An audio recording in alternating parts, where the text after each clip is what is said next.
Hello, tonight's story begins at the edge of the known world, or what once was the edge, a peninsula of mountains and broken coastline, scattered with hundreds of islands, sitting above a sea that was never entirely calm. Thousands of years before the philosophers and the politics and the marble temples, people were already here, building something. They did not yet call themselves Greeks. They did not have a word for what they were becoming. But they were laying the very first stones of a civilization that would eventually shape nearly everything you and I know about the modern world. If this kind of quiet, unhurried storytelling is something you genuinely enjoy, history told slowly, at the end of the day, go ahead and like the video and consider subscribing.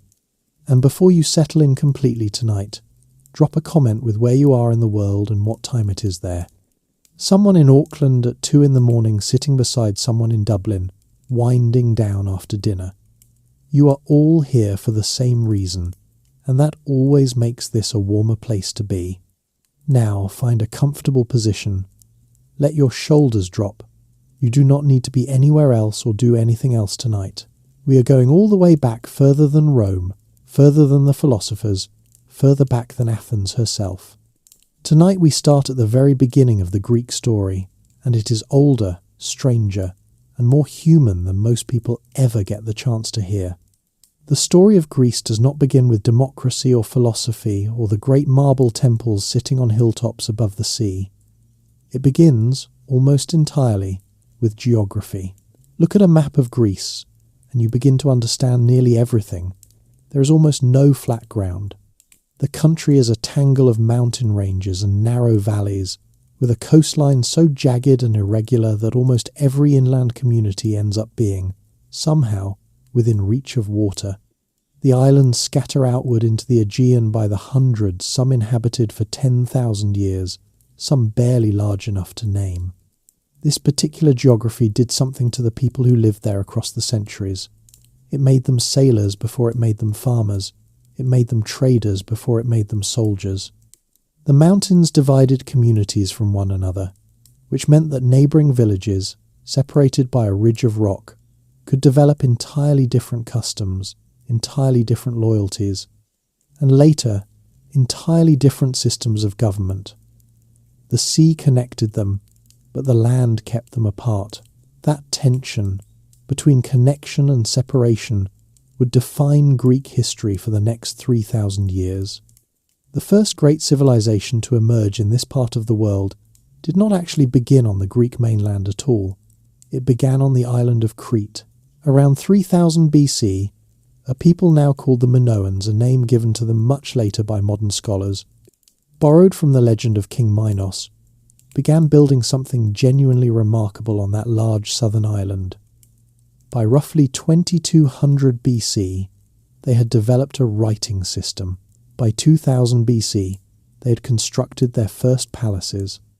The most celebrated of these was at Knossos, near the northern coast of Crete, and when the British archaeologist Arthur Evans began uncovering it at the turn of the 1900s, what he found astonished him, and continued to astonish every visitor who came after.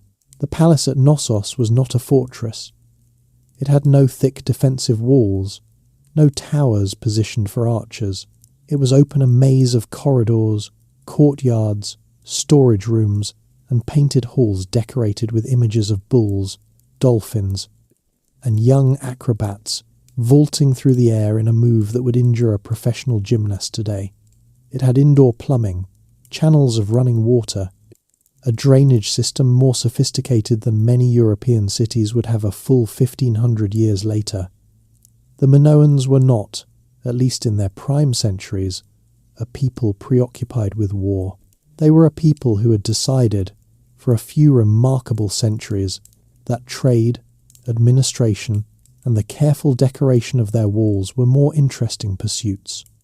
Their ships moved regularly across the eastern Mediterranean, carrying pottery, olive oil, and saffron dye. They traded with Egypt. They traded with the cities along the Levantine coast. They had contact with Cyprus and with the islands scattered across the Aegean. The Minoan world, at its height around 1700 BC, was something that might reasonably be called cosmopolitan, a Bronze Age network of commerce and exchange stretching across the entire known sea. And yet they remain, in so many ways, profoundly mysterious. Their writing, the system scholars call Linear A, has never been deciphered. No one today knows what language they spoke. No one knows what they called themselves, how their rulers came to power, or whether the figures presiding over their ceremonies were kings, priests, or something the modern mind does not have a clean category for. Their painted frescoes offer glimpses of a woman in an elaborate layered skirt, her dark curled hair carefully pinned, watching a ceremony in a sunlit courtyard, but she does not speak. She only looks back at us across 4,000 years. Around 1500 BC, something changed. Scholars still disagree about the precise causes. There was a catastrophic volcanic eruption on the nearby island of Thera, now called Santorini, one of the most violent eruptions in human history, and its effects on Crete may have been severe.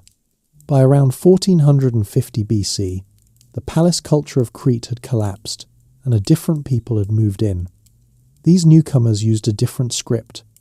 When that script, called Linear B, was finally decoded in 1952 by a British architect named Michael Ventris, the language it recorded turned out to be an early form of Greek. The people who had moved into Crete, and who had already built their own impressive civilization across the Greek mainland, were the Mycenaeans. The Mycenaean world differed from the Minoan, one in atmosphere as much as in structure. Where Knossos felt open and almost leisurely, the great citadel of Mycenae felt imposing. It sat on a rocky hill in the northeastern Peloponnese, ringed by walls built from stones so enormous that later Greeks, genuinely unable to imagine how human hands could have lifted them, concluded they must have been built by a race of giants called the Cyclopes. The term held, even today, archaeologists use the word Cyclopean to describe walls built in that style. Whether the Mycenaeans found this reputation flattering or simply convenient is a question history does not answer.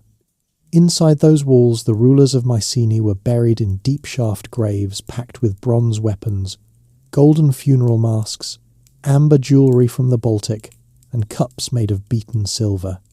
Heinrich Schliemann, the German businessman turned amateur archaeologist who excavated Mycenae in 1876, pulled a golden mask from one of those graves and announced, with tremendous confidence, that he had gazed upon the face of Agamemnon. It was a wonderful declaration. It was also, as later analysis confirmed, approximately 300 years too early to be Agamemnon. The mask predated any plausible Trojan War by several generations, but it was unquestionably extraordinary, and it remains one of the most recognizable objects in all of ancient history, sitting in the National Archaeological Museum in Athens to this day. The Mycenaean palace economies kept careful administrative records, livestock tallies, grain inventories, lists of bronze weapons, and their conditions all scratched out in that Linear B script on clay tablets. Their kings maintained fleets that crossed the Aegean, built roads linking their major centres, and extended diplomatic contact as far as Egypt and the great Hittite Empire of Anatolia.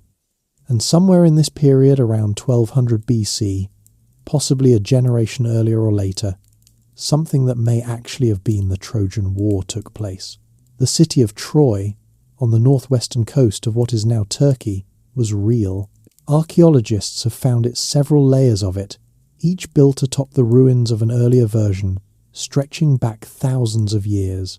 Whether the events that Homer described centuries later bear any real resemblance to whatever conflict actually occurred, no one can say with confidence. But the memory was strong enough to survive 4 centuries of silence and emerge, still vivid, in the earliest poems the Greek world produced. What followed, however, was not a poem. Around 1200 BC, across the entire eastern Mediterranean almost simultaneously, the world that had sustained these civilizations began to come apart. Palace economies collapsed, trade networks dissolved, cities were abandoned or burned, the Hittite Empire disappeared entirely, Egyptian power contracted sharply, The great trading city of Ugarit on the Syrian coast was destroyed and never rebuilt. A group referred to in surviving Egyptian records only as the Sea Peoples swept through the region, though whether they were a cause of the collapse or one more consequence of it remains genuinely unclear. Within 2 or 3 generations, the Mycenaean world was gone. The palaces stood empty. The writing stopped. The roads fell into disuse. The careful administrative records that had tracked every sheep and every spear simply ended. The invention of the city-state. By the 8th century BC, the Greek world was doing something it had not done in a very long time. It was expanding. Population growth was the primary engine. Communities that had maintained themselves at a modest scale through the Dark Ages were, by 700 BC, pressing against the limits of what their local land could support. The Greek peninsula was not naturally generous. The soil was thin in most regions, the growing seasons shaped by hot, dry summers and uncertain winter rainfall, and the mountains that divided communities from one another also divided them from the agricultural plains that could have fed larger numbers. When a settlement grew too large for its territory to comfortably sustain, the usual solution was to send a portion of the population away to find somewhere else. This produced one of the most remarkable population movements in ancient history. Between roughly 750 and 550 BC, Greek communities established colonies across the length of the Mediterranean and well into the Black Sea. They settled in Sicily and southern Italy, a region the Romans would later call Magna Graecia, meaning Greater Greece. They planted communities along the coast of what is now France, Spain, and North Africa. They moved eastward into the Black Sea region, founding cities along its northern and eastern coasts. The city of Massalia, on the southern coast of modern France, was founded by Greeks from Phocaea around 600 BC. The city we now call Naples began as a Greek colony, its name Neapolis meaning simply New City. Byzantium, which would later become Constantinople, was founded by colonists from the city of Megara around 650 BC. Each new colony carried something important with it, not just people and tools and agricultural knowledge, but the institution of the polis itself. The colony was not simply a settlement. It was a new city-state, complete with its own laws, its own civic identity, its own assembly. It maintained sentimental and sometimes practical ties to its founding city, what the Greeks called the mother city, or metropolis, but it governed itself. The Greek world of the archaic period was therefore not an empire, not a unified state, and not a federation in any binding sense. It was a vast, loosely connected network of independent communities spread across thousands of miles of coastline, sharing a language and a set of cultural reference points, but owing political allegiance to no central authority. What held this world together, to the extent that anything did, was culture rather than politics.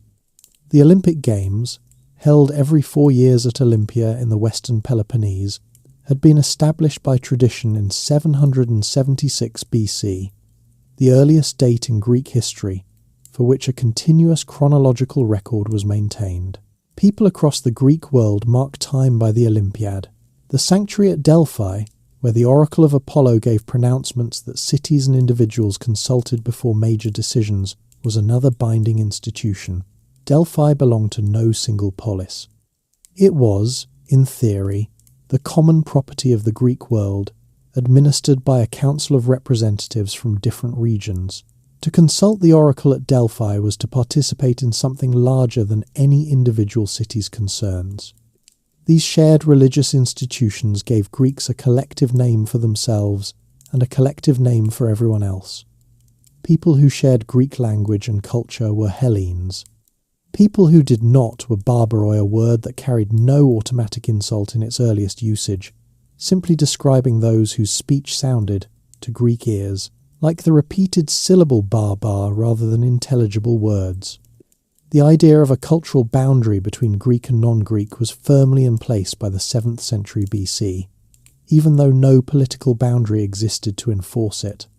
Within each polis, the question of how to organize political life was being worked out in real time, and the answers varied enormously from one city to another. The typical starting point, in most poleis, was rule by a small group of wealthy landowners, what the Greeks called an aristocracy, a word meaning literally rule by the best, with the definition of best being conveniently determined by the aristocrats themselves. These leading families controlled the best agricultural land, supplied the armies with their most expensive equipment, monopolized access to the legal systems, and passed political authority among themselves through a combination of birth, marriage, and mutual agreement. For most of the early archaic period, this arrangement was simply the way things worked, but the 8th and 7th centuries BC brought changes that put pressure on aristocratic dominance. Population growth meant more people with interests and grievances that aristocratic councils were not well structured to address. The expansion of trade, particularly through the Phoenician-style merchant networks that were bringing new wealth into the Greek world, created a class of people with significant economic resources but no traditional claim to political standing. And the development of a new style of military organization changed the relationship between wealth and military power in ways that had direct political consequences. The military change was the hoplite.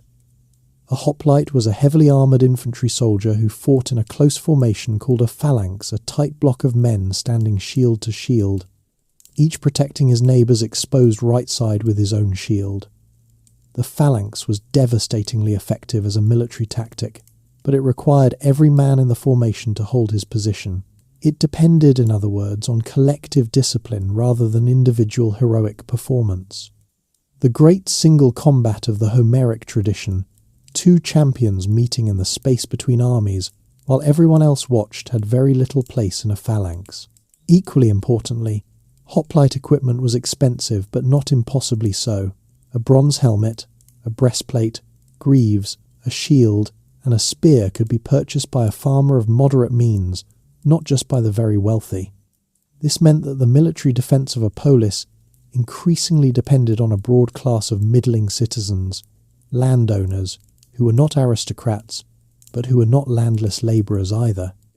Men who equipped themselves for war at their own expense, trained alongside their neighbours, and stood in the line that defended the city, had a reasonable argument to make about what they were owed in return. The tension this created between traditional aristocratic authority and the claims of a broader citizenry generated, across the Greek world, a surprisingly diverse range of political experiments. In some cities it produced reformers figures who rewrote legal codes to make them public, fixed, and applicable to everyone rather than subject to aristocratic interpretation. The city of Athens produced a lawgiver named Draco around 620 BC, whose written legal code was considered such an improvement on the previous system of aristocratic discretion that later generations used his name as a compliment to order and fairness. Then they read the actual laws, discovered that Draco had prescribed the death penalty for an impressively wide range of offences, including minor theft, and quietly began using his name in a rather different sense. In other cities, the pressure produced tyrants, a word that in its original Greek usage carried no automatic negative meaning, simply describing a man who seized sole power outside the normal constitutional channels. Many early Greek tyrants were genuinely effective rulers who reduced aristocratic privilege, promoted public building projects, supported trade, and cultivated the loyalty of the non-aristocratic population. Periander of Corinth, who ruled from around 625 to 585 BC, presided over one of the most prosperous periods in that city's history. Corinth, under Periander, controlled key trade routes across the isthmus, connecting central Greece to the Peloponnese, minted coins, and produced pottery that was exported across the Mediterranean. The polis was, therefore, not a fixed or finished thing. It was a framework, a set of shared assumptions about what political life should look like, within which individual cities made their own arrangements, fought their own internal battles, and arrived at their own very different conclusions. Athens and Sparta would become the two most famous examples of where those conclusions could lead, and they would lead in almost entirely opposite directions. But in the 7th century BC, neither city had yet settled on the arrangement that would make it famous. Athens was a large and wealthy polis, occupying the region of Attica in central Greece, centred on a rocky hill called the Acropolis above a plain that ran down to the coast. It was governed by aristocratic families who dominated the archonship, the chief magistracy of the city and the Areopagus, an ancient council of former magistrates that exercised considerable political and judicial authority. Athens had resources, silver mines at Laurium, good harbour access at the coast, a large agricultural territory, but its politics were fractious. Its aristocratic clans competitive to the point of instability, and a growing portion of its population increasingly uncomfortable with arrangements that left them subject to laws they had no hand in making.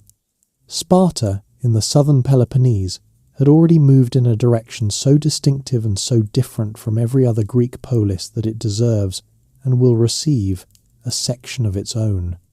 What the 7th century BC left behind was a Greek world of extraordinary variety, dozens of city-states, each a self-contained experiment in how to organize a community, each watching the others with a mixture of curiosity and competitive suspicion, each convinced that its own way of doing things was, broadly speaking, correct. It was a world without a centre, without a unifying authority, and without any obvious mechanism for resolving the disagreements that were already accumulating between its most powerful members. That variety was both the Greek world's greatest strength and its most persistent vulnerability, Sparta's iron bargain.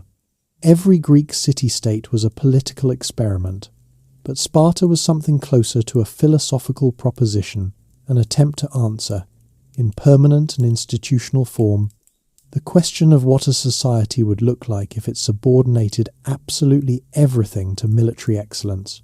The answer turned out to be both impressive and deeply uncomfortable, and the Greeks themselves could never quite decide how to feel about it. Sparta sat in the Eurotas River valley, in the region called Laconia, in the southern Peloponnese, a fertile plain ringed by mountains that gave the city a natural defensiveness without requiring it to ever build the kind of walls that protected other Greek polis. The Spartans were proud of this. Their walls, they said, were their men. It was the sort of remark that sounds better if you do not look too hard at the underlying logic, but it communicated something real about Spartan values and Spartan confidence. The society that would make Sparta famous did not emerge fully formed from some ancient tradition. It was built, deliberately and systematically, in response to a specific historical crisis. Around 740 BC, Sparta conquered the neighbouring region of Messenia, which lay to its west across the Taygetos mountain range. Messenia was fertile agricultural land, and its conquest roughly doubled the territory available to the Spartan state. But the Messenians did not simply accept defeat. Over the course of the 7th century BC, they rose in revolt at least once in a conflict serious enough to threaten Spartan survival. When Sparta finally suppressed the rebellion and reasserted its control, it faced a fundamental problem. It now controlled a large population of subjugated people, the Messenians, reduced to a condition of collective servitude, who outnumbered the Spartan citizen population by a ratio that ancient sources estimated at somewhere between 7 and 20 to 1. Managing that imbalance would define Spartan society for the next 300 years.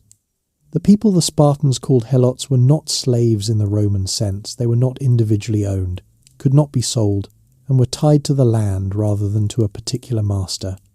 But they were bound to work the agricultural estates of Spartan citizens, required to hand over a fixed portion of their produce, and denied any meaningful political or legal standing. They could be killed by Spartan citizens under certain circumstances with no legal consequence. They were, in effect, a permanently subjugated class, whose labour underwrote the entire Spartan system, freeing male citizens from the need to farm, trade, or engage in any manual craft, and allowing them to devote the whole of their adult lives to military training. The system the Spartans built around this reality was called the Lycurgan constitution, attributed by tradition to a lawgiver named Lycurgus, though whether Lycurgus was a historical individual, a composite figure, or a useful fiction is a question that Greek historians were already debating in antiquity. What is clear is that by roughly 650 BC, the main institutions of the classical Spartan system were in place. Male Spartan citizens began their formal education at the age of 7 when they were taken from their families and enrolled in the agoge, a state-run system of communal upbringing that continued until the age of 30. The agoge was not principally about book learning. It was about endurance, physical toughening, group loyalty, and the suppression of individual preference in favour of collective discipline. Boys were housed in barracks, fed deliberately sparse rations partly to toughen them, and partly, the theory went, to encourage the practical skill of foraging and obtaining food without detection, and subjected to a regime of physical training, competition, and instruction in the arts of war. The famous Spartan black broth, a thick stew made of pork cooked in blood and seasoned with salt and vinegar, was reportedly so unpalatable that a visitor from another city who tried it at a communal Spartan meal remarked that he now understood completely why Spartans did not fear death. The Spartans, who found this observation neither amusing nor inaccurate, continued eating it anyway. At the age of 18, Spartan youths moved into a more intensive military phase, living and training in organised units. At 20, they became full soldiers. At 30, they were permitted to live with their families, though they still ate in communal messes called syssitia with their military unit, contributing food from their own estates. Full political standing as a Spartan citizen, a Spartiate, or in their own terminology, one of the homoioi, meaning the equals required maintaining that mess contribution. A Spartan who could not keep up the payments lost his citizen status. The equality suggested by the word homoioi was always conditional. The government of Sparta was unusual by any Greek standard. It had 2 kings simultaneously, drawn from 2 hereditary royal families, the Agiads and the Eurypontids. The dual kingship was not the result of some ancient compromise that everyone had forgotten the reasons for, though it may have begun that way. In practice, it served as a check on royal power, since the 2 kings could monitor and constrain each other, and neither could become dangerously dominant without the other's cooperation. The kings commanded the army in the field, performed religious functions, and held considerable prestige, but their actual authority was limited by 2 other bodies. The Gerousia was a council of 28 men over the age of 60, elected for life, plus the 2 kings. It prepared legislation and functioned as a high court for serious cases. The 5 ephors magistrates elected annually by the Spartan Citizen Assembly held sweeping supervisory authority, could summon and interrogate the kings, and generally served as a counterweight to both royal and aristocratic power. The assembly itself, called the Apella, consisted of all adult male Spartan citizens and voted on major questions, though its role was primarily to approve or reject proposals from the Gerousia, rather than to debate and originate them. Spartan women occupied a genuinely different position from women in most other Greek poleis. They were not expected to be confined to the household in the way that Athenian women were. They exercised publicly, competed in athletic events, managed estates in the extended absences of their husbands, received an education, and spoke their minds. The directness of Spartan women was remarked upon, sometimes admiringly and sometimes with discomfort, by observers from other Greek cities. The reasoning behind this relative freedom was entirely practical from the Spartan perspective. Women who were healthy, educated, and confident produced better soldiers. Sentiment had nothing to do with it. The darker underside of the Spartan system was something the Spartans themselves did not advertise widely, though it was known, in outline at least, to other Greeks. It was an institution called the Crypteia, and it was the mechanism by which the Helot population was kept in a state of perpetual controlled fear. Each year, the ephors would formally declare war on the Helots, a ritual legal declaration that freed any Spartan citizen from the normal religious prohibitions against killing. Selected young Spartan men, near the end of their agoge training, were then sent out into the countryside, armed with daggers, for a period of covert operation. They moved by night, hid by day, and killed helots, preferring those who appeared physically strong or who showed signs of independent spirit. It was part intelligence operation, part military exercise, and part systematic terrorism. Any helot who seemed capable of organising resistance was to be removed before the threat became real. The krypteia meant that the Spartan military system was not simply about external warfare. It was, at its foundation, a mechanism for managing an internal population that was both economically essential and politically explosive. The Spartans were not unique in the ancient world in holding a subjugated agricultural population, but no other Greek city-state organised its entire society so explicitly and completely around the task of keeping that population in check, while simultaneously maintaining military superiority over its neighbours. Other Greeks admired Sparta selectively and at a safe distance. Athenian intellectuals and politicians who found their own democracy noisy, chaotic, and frustrating sometimes pointed to Sparta as a model of stability and discipline. The philosopher Plato drew on Spartan ideas in his theoretical descriptions of an ideal state, but very few of the people who admired Sparta's order and discipline actually wanted to live the life it required. The Spartan system produced extraordinary soldiers. It also produced a society in which no individual was permitted to accumulate personal wealth beyond a modest level, in which artistic and intellectual achievement were treated as distractions from the real business of military readiness, in which boys were separated from their parents at 7, and in which the entire collective enterprise rested on the labour of a population held in systematic subjugation. The price of Spartan excellence was paid by everyone inside Sparta, citizen and helot alike, just in very different currencies. By the late 7th and early 6th centuries BC, Sparta had become the dominant military power in the Peloponnese, its leadership acknowledged through a network of alliances known collectively as the Peloponnesian League. It was powerful, respected, and genuinely feared. But while Sparta had been perfecting the art of the controlled society, another city was moving in a different direction, entirely arriving, through argument and conflict and reform, at something far more complicated and considerably louder. Athens and the birth of democracy. Athens in the early 6th century BC was a city in the process of tearing itself apart, and the tearing turned out to be productive. The underlying problem was debt. Across the region of Attica, small farmers had been borrowing against the security of their land and, in some cases, their own persons. When harvests failed or prices moved against them, they could not repay. Under the prevailing Athenian legal arrangements, a creditor could seize not only the land of a defaulting debtor, but the debtor himself and his family, reducing free citizens to a condition of debt bondage.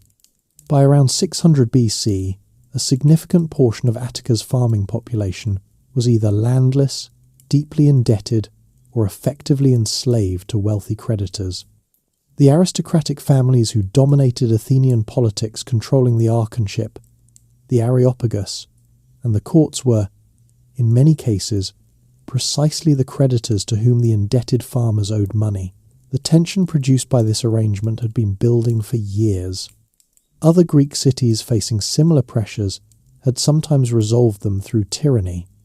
A strongman who seized power, cancelled debts, redistributed land, and secured the loyalty of the non-aristocratic population. Athens, in 694 BC, nearly went that route when a man named Cylon attempted to seize the Acropolis with the backing of his father-in-law, the tyrant of Megara. The attempt failed, and the aristocratic clan that suppressed it, the Alcmaeonidae, acquired a lasting religious taint from the circumstances of the aftermath. The taint would be used against them politically for generations, which tells you something about the long memories of Athenian political life. The figure Athens turned to instead was Solon, appointed in 594 BC as chief archon, with extraordinary powers to reform the city's legal and economic arrangements. Solon was a merchant, a poet, and a man with a practical understanding of what happened to societies that allowed their internal inequalities to become irresolvable. He did not approach the crisis as an idealist. He approached it as someone trying to prevent a collapse. His first and most immediate measure was the Sysakthia, the shaking off of burdens. All debts secured against the freedom of Athenian citizens were cancelled. Athenians who had been enslaved for debt were freed. Land that had been forfeited was, in at least some categories, returned. The stone markers that had been placed on indebted land to signal its encumbrance were removed. This measure relieved the immediate crisis and permanently eliminated debt slavery as a legal institution in Attica, which was a more lasting achievement than it might initially appear. Solon then restructured the Athenian political system along lines that divided citizens into 4 classes based not on birth but on annual agricultural income measured in medimnoi, units of grain production. The highest class, the pentakosio medimnoi, were those whose estates produced 500 or more medimnoi per year. Below them, in descending order of income, came the hippes, the zergitai, and finally the thetes, the landless labourers at the bottom. Political offices and responsibilities were distributed according to these classes. The highest offices remained restricted to the top tier, military obligations were calibrated to income, and the thetes, though excluded from most offices, were admitted to the assembly and to the popular courts. This was not democracy. It was a careful recalibration of aristocratic privilege, opening political participation to a broader propertied class while maintaining meaningful distinctions between income levels. But it established a principle that political standing should reflect economic contribution rather than birth alone that would prove consequential. Solon left Athens after his reforms, reportedly to prevent any faction from pressuring him to revise them in their favour. He travelled for 10 years. Athens promptly descended back into factional conflict, and within a generation the city had acquired the tyrant it had previously avoided. Pisistratos, a populist aristocrat from the coastal faction of Athenian politics, seized power 3 times, the first 2 times being expelled before establishing himself firmly in around 546 BC. His tyranny lasted until his death in 527 BC, and then continued, with less success, under his sons. The rule of the Pisistratidae, the family of Pisistratos, was not, by the standards of ancient tyranny, especially oppressive. They maintained the forms of Solon's constitution, while ensuring their own people held the key positions. They promoted public building in Athens, patronized the arts, and oversaw the establishment of the great Panathenaic festival and the official compilation of the Homeric poems in Athens. But tyranny was tyranny, and the aristocratic families displaced from their traditional dominance eventually found their opportunity. In 510 BC, with assistance from a Spartan army, Sparta had developed a principled if self-serving opposition to tyrannies. The Pisistratidae were expelled. What followed was a period of sharp aristocratic competition to control the newly opened political landscape, and it was out of that competition that one of the most consequential political reforms in human history emerged. Cleisthenes, a member of the Alcmaeonidae clan, proposed his reforms in 508 and 507 BC, after losing a power struggle with a rival aristocrat and making an unusual decision. He took his case directly to the people. What he offered them, and what they accepted, was a fundamental reorganization of the Athenian political community. Cleisthenes abolished the 4 traditional Ionian tribes that had structured Athenian political and military life, replacing them with 10 new artificial tribes.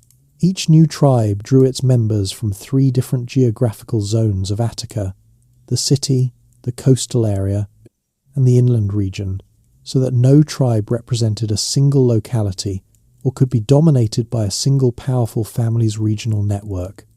Each tribe contributed 50 members to a new council of 500. The boule, which prepared business for the citizen assembly, the ecclesia, and handled the day-to-day administration of the city. The ecclesia met regularly on the Pnyx Hill, a natural auditorium west of the Acropolis, and all adult male Athenian citizens were entitled to attend, to speak, and to vote. Not just the wealthy, not just the well-born, but any free adult male citizen of Athens. The assembly decided on war and peace, approved laws, elected generals, and managed the broad direction of city policy. It was loud, it was contentious, it was manipulable by skilled speakers, and it was unlike anything that had existed before in a major political community. Cleisthenes also introduced a measure so beautifully impractical that it could only have been invented by a society with genuine faith in collective civic judgment. Each year, the assembly could vote to ostracize a citizen to send him into exile for 10 years without loss of property or citizen rights, simply on the grounds that enough people felt he was becoming dangerously powerful. The vote was conducted by having citizens scratch the name of their chosen candidate onto a pottery shard, an ostrakon, and the person receiving the most votes, provided the total exceeded 6,000, was sent away. Archaeologists excavating the Athenian agora found batches of ostraka with Themistocles' name inscribed on them, hundreds of them, apparently written by only a handful of different hands, clearly prepared in advance for distribution to voters who had not quite managed to do their own writing. Someone, it appears, was running an organised campaign to have Themistocles exiled, complete with pre-filled ballot papers. Democracy was barely a generation old, and the business of gaming it had already begun. The Athenian democracy that emerged from Cleisthenes' reforms was not, by modern standards, a complete one. Women were excluded from political life entirely. The large slave population of Attica had no standing whatsoever. Resident foreigners metics, who might live their entire lives in Athens, pay taxes, and even serve in the military, could not become citizens. The democracy was a democracy of a particular subset of the population, and it was comfortable with that limitation in ways that require some historical distance to fully understand. But within the community it included, it was genuinely participatory in a way that distinguished Athens sharply from virtually every other political community of its time. Ordinary citizens, farmers, craftsmen, traders sat in the assembly and voted on matters of war and law. They served on juries of hundreds of their peers. They held administrative offices selected by lot. The assumption built into the system was that an ordinary Athenian was capable of understanding civic affairs and making reasonable judgments about them. That assumption was radical.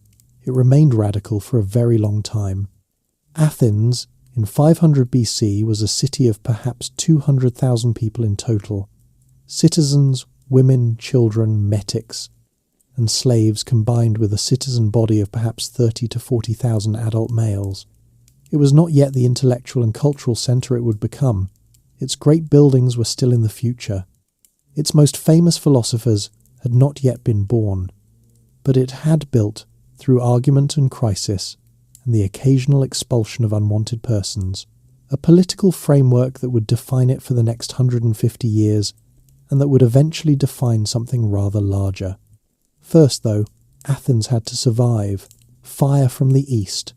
The Persian Wars. The Persian Empire at the end of the 6th century BC was the largest political entity the world had yet seen. Stretching from the Aegean coast of Anatolia in the west to the borders of India in the east, from Egypt in the south to the steppes beyond the Caucasus in the north, it encompassed dozens of languages, hundreds of distinct peoples, and an administrative system sophisticated enough to manage them all.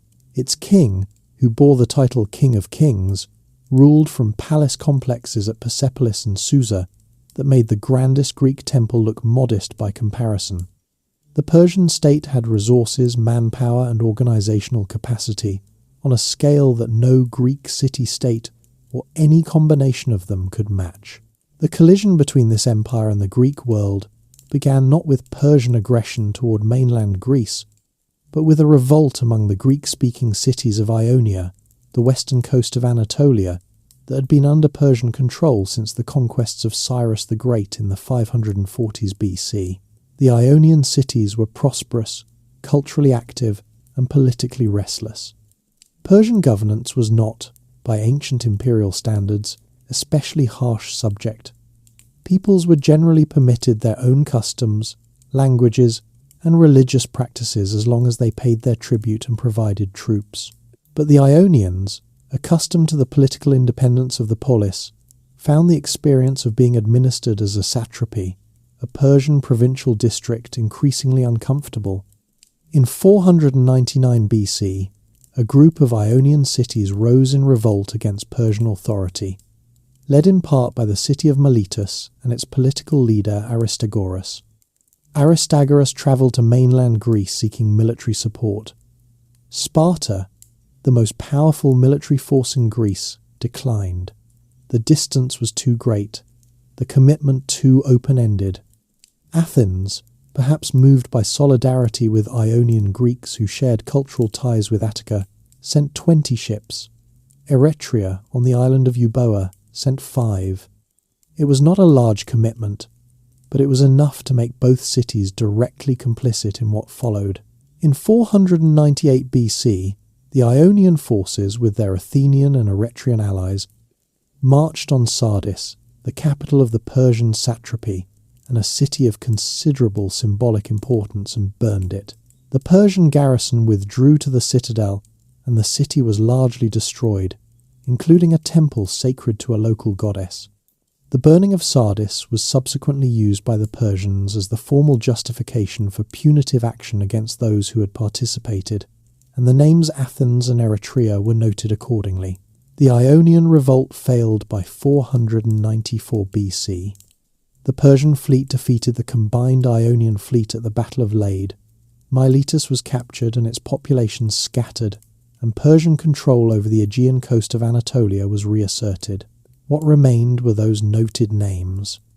Darius, king of Persia, reportedly instructed a servant to remind him 3 times at every dinner to remember the Athenians.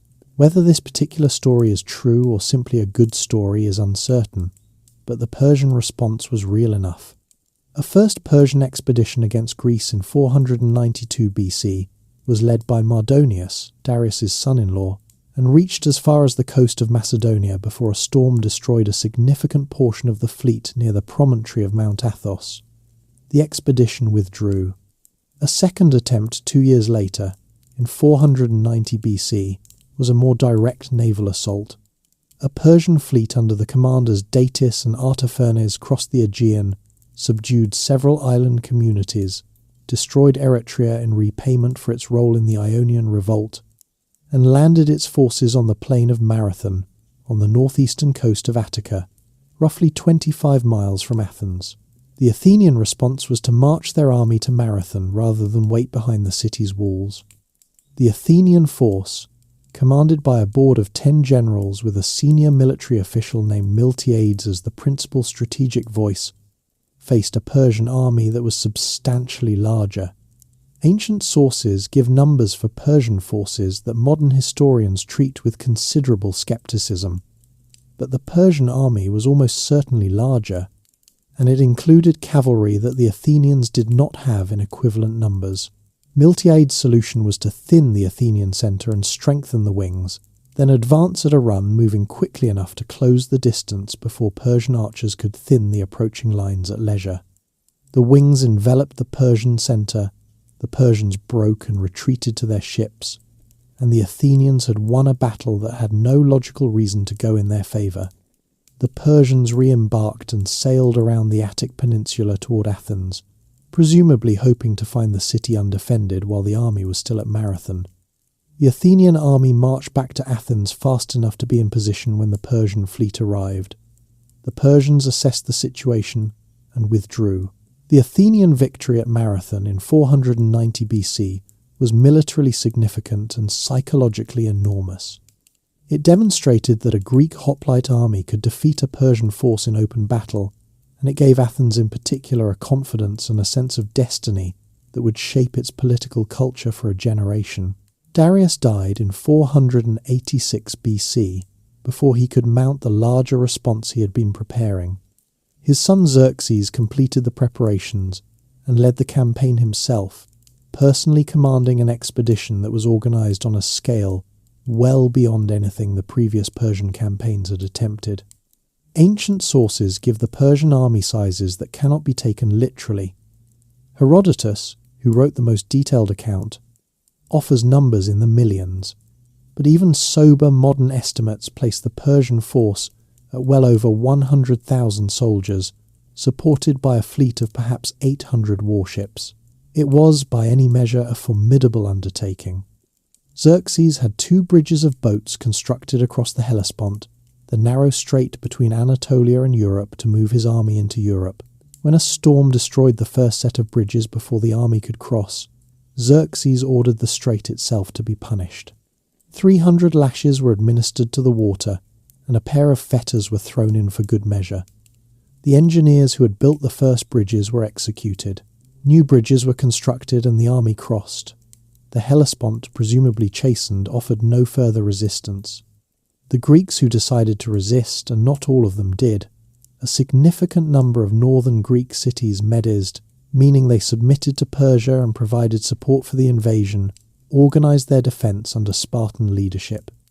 A force was sent to hold the narrow coastal pass of Thermopylae in central Greece, while the combined Greek fleet engaged the Persian navy nearby at Artemisium.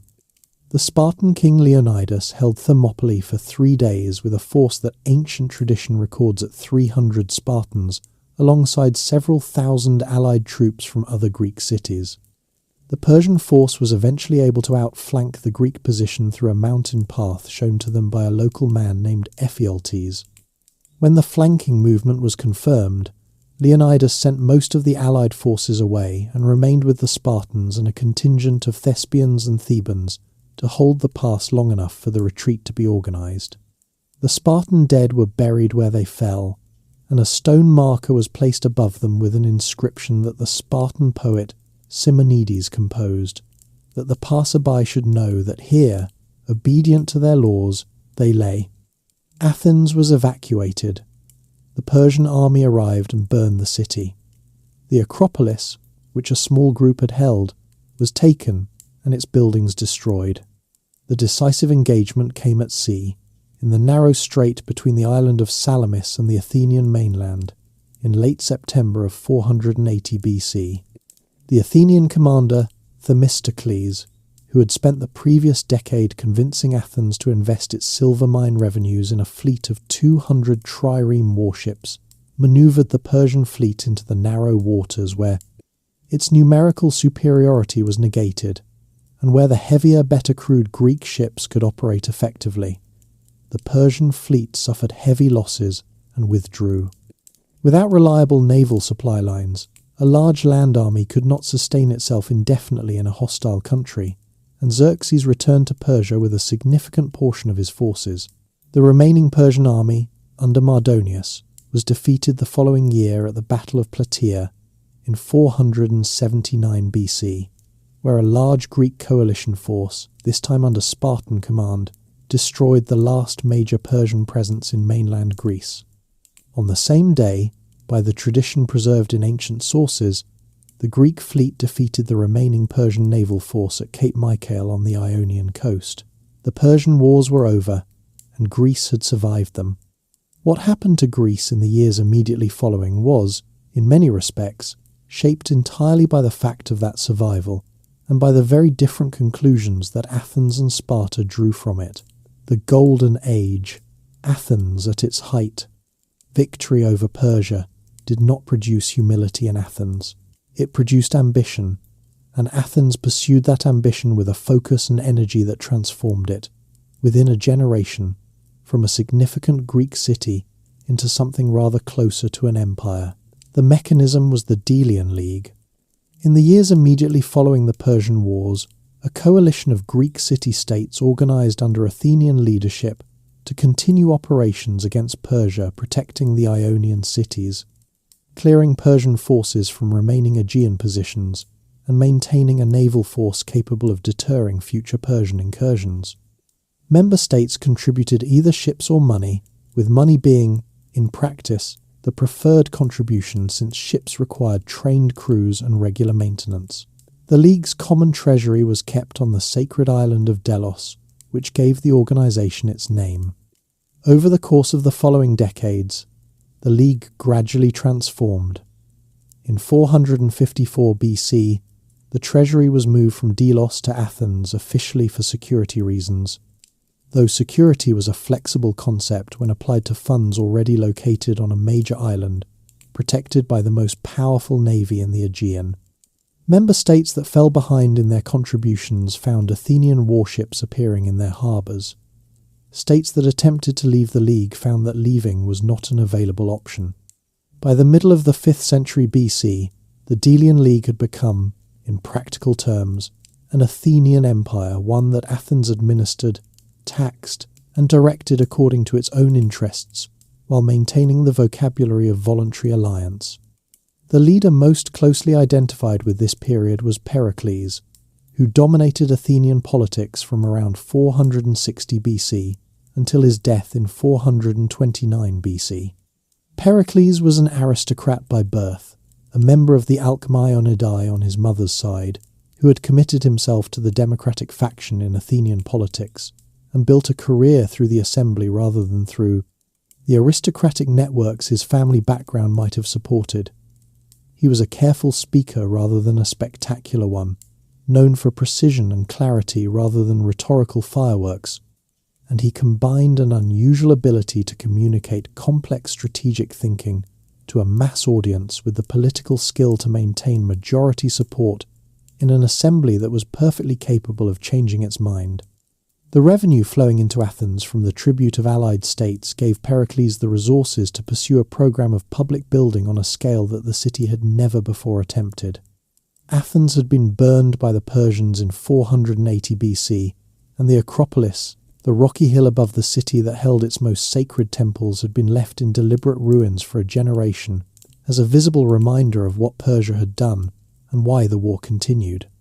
When a peace with Persia was finally concluded around 449 BC, the justification for that memorial policy expired, and Pericles moved quickly. The Parthenon was begun in 447 BC and completed in 432 BC.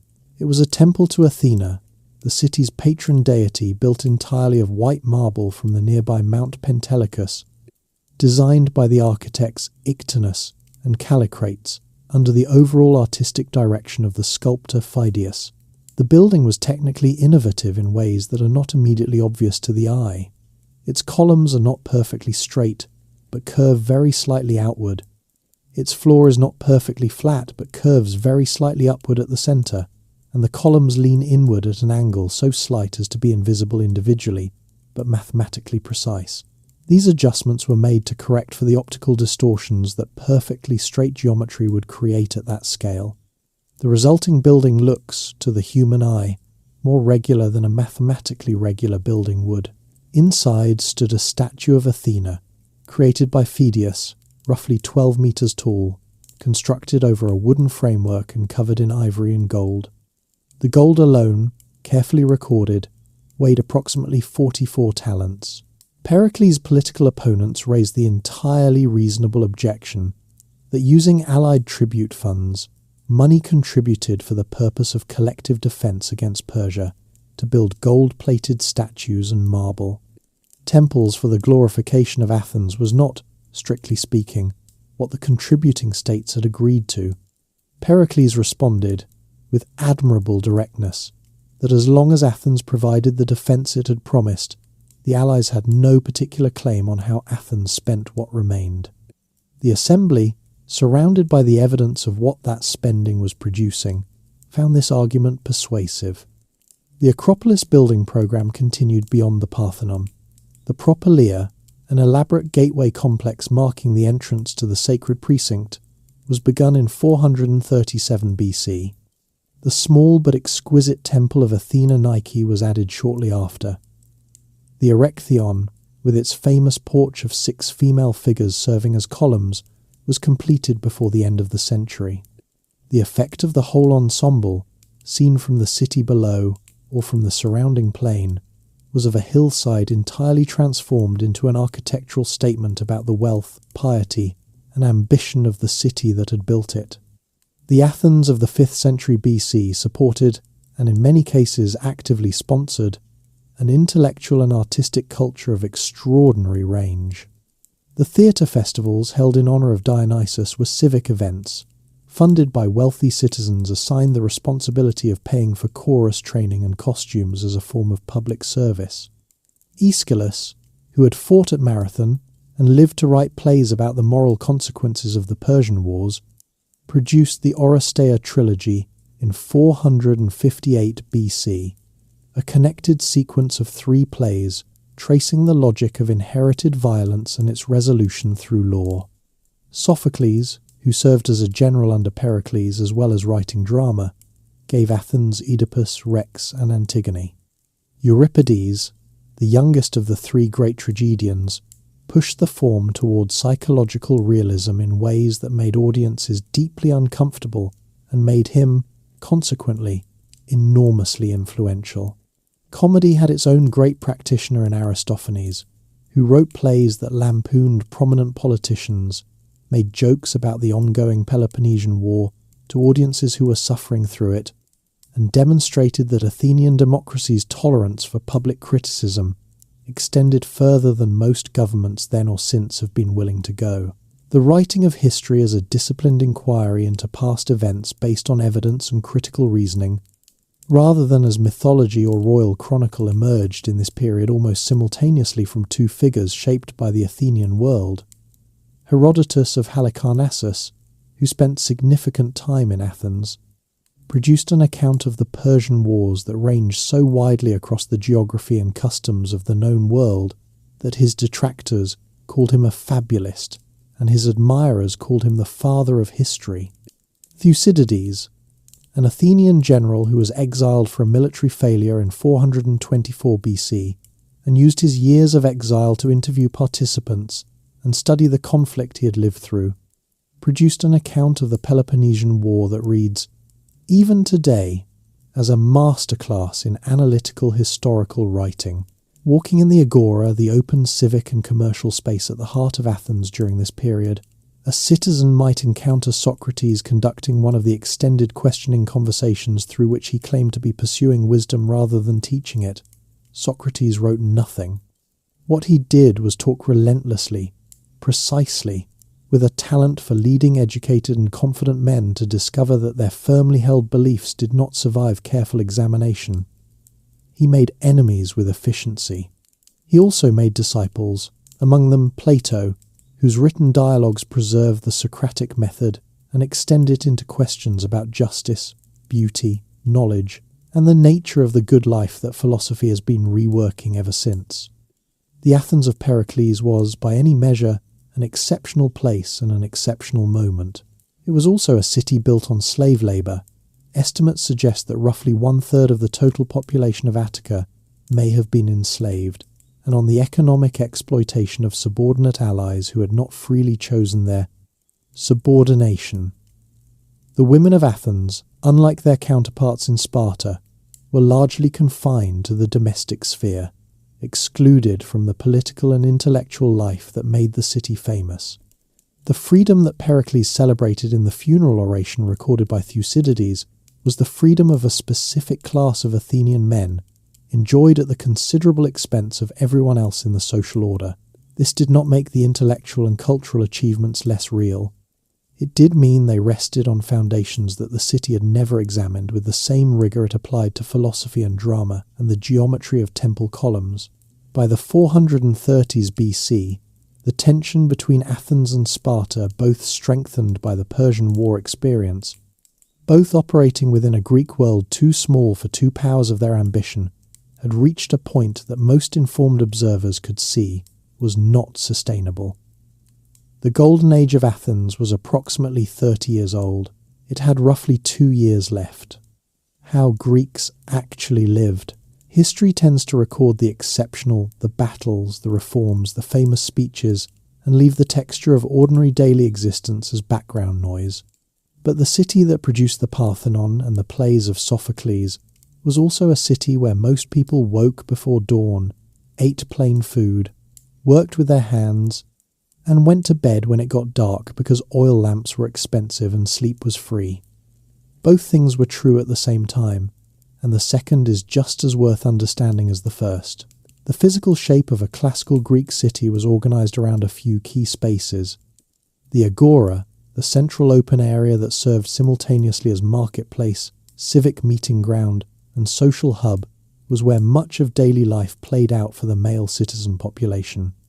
Surrounding it were the workshops of craftsmen, the stalls of small traders, the public buildings where magistrates conducted business, and the covered walkways called stoas, where men gathered to talk, argue, conduct transactions, and watch other people do the same.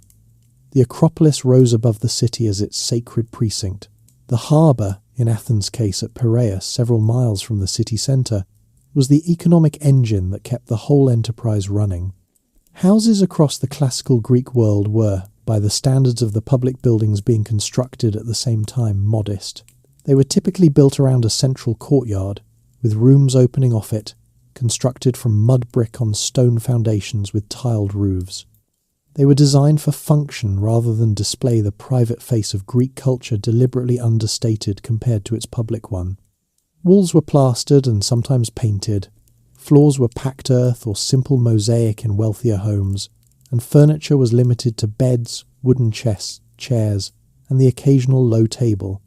The courtyard was the working heart of the house, where food preparation happened, where women spent much of their time, and where the household altar to the domestic gods stood. The social hierarchy of classical Athens divided people into several distinct categories with very different daily experiences. At the top sat the citizens, free adult males of Athenian birth. Among citizens, wealth created further distinctions. The wealthiest families, those with sufficient property to qualify for the highest Solonian class, lived in larger homes, owned more slaves, sent their sons to private teachers, and participated in the expensive civic obligations that Athenian democracy distributed to those who could afford them. Fitting out a warship for a year, sponsoring a tragic chorus at the theatre festival, or training athletes for the games at one's own expense, were forms of what the Athenians called liturgy, public service, funded by private wealth. They were technically voluntary, practically expected, and socially impossible to refuse without damage to one's reputation. Below the wealthiest tier sat the broad middle band of citizen farmers and craftsmen who made up the core of the Athenian assembly. A farm of moderate size in Attica might produce enough olives, grain, and grapes to sustain a family with a small surplus for the market. Life at this level was comfortable by ancient standards, but not leisurely. A farmer's day was governed by the agricultural calendar, ploughing and planting in autumn, tending and harvesting through spring and summer, pressing olives and grapes at the appropriate seasons, and by the animals and equipment that required constant attention regardless of season. The food ordinary Athenians ate was simple and consistent. Bread made from barley was the staple, supplemented by olives and olive oil, dried figs, and whatever vegetables the garden produced: onions, lentils, chickpeas, garlic. Fish was the primary protein for most people, since it was more affordable than meat from cattle or pigs, which were typically slaughtered and eaten communally at religious festivals, rather than as regular meals. Wine was consumed daily, but almost always diluted with water. Drinking undiluted wine was considered a sign of poor character rather than serious drinking, which was a distinction the Greeks found important. Honey served as the primary sweetener. Cheese, eggs, and dried legumes rounded out the diet of a household that was eating adequately but not extravagantly. Clothing in the classical period was straightforward in construction and limited in variety. The basic garment for both men and women was the chiton, a rectangle of woven wool or linen, fastened at the shoulders and belted at the waist, falling to the knee for men and to the ankle for women. Over this, both men and women might wear a himation, a larger rectangle of fabric draped around the body in a manner that required some practice to manage elegantly, and that ancient vase paintings suggest was not always managed that way. Women's dress also included the peplos, an earlier style that pinned differently at the shoulders and created a characteristic folded overfold at the chest. Colours were available. Dyes made from minerals, plants, and marine organisms could produce reds, yellows, and the extraordinarily expensive purple, derived from murex sea snails that signalled wealth and high status, but undyed or naturally coloured wool was what most people wore most of the time. Footwear was sandals, worn outdoors and left at the door when entering a house. Going barefoot in the city was common, and carried no particular social stigma, though Socrates' habit of going everywhere barefoot regardless of season was noted by contemporaries as one of several eccentricities that set him apart from the general population. Below the citizen class sat the metics free non-citizens, many of them Greeks from other polis, who lived and worked in Athens under legal protections but without political rights. Metics paid their own tax, served in the military when required, and were in many cases essential contributors to Athenian economic life. Craftsmen, traders, teachers and doctors were frequently metics. They could own property, operate businesses, and participate in the religious life of the city, but they could not vote, hold office, or own land in Attica. The philosopher Aristotle, who spent most of his adult life in Athens, was a metic Macedonian by birth, brilliant by reputation, and constitutionally barred from the assembly that governed the city where he lived and worked. At the base of the social structure sat the enslaved population, whose labour underpinned the Athenian economy in ways that the celebrated political culture above them rarely acknowledged directly. Enslaved people in Athens performed an enormous range of tasks: domestic work in households, skilled craft labour in workshops, mining in the silver mines at Laurium, under conditions that ancient sources describe as among the most brutal in the Greek world, agricultural labour on farms, and administrative work in the city's bureaucracy. Some enslaved people were trained as clerks and records keepers, serving the public offices of the democracy. The conditions of enslaved life varied enormously, depending on the work and the household, from the relatively bearable to the genuinely terrible, but no legal protection or political standing softened the fundamental reality of the condition. Women of citizen families occupied a domestic world that was physically separate from the public sphere in which Athenian civic life played out. A citizen woman managed the household, overseeing food storage and preparation, supervising enslaved domestic workers, raising children, and producing textiles. Weaving was both an economic activity and a marker of respectable feminine virtue.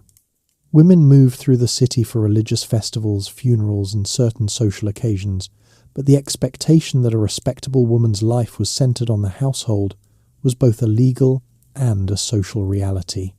The women who had the most visible public presence in classical Athens were not citizens but hetero-educated, independent women who occupied an ambiguous status outside the citizen household structure, some of whom moved in the same intellectual circles as the city's most prominent men.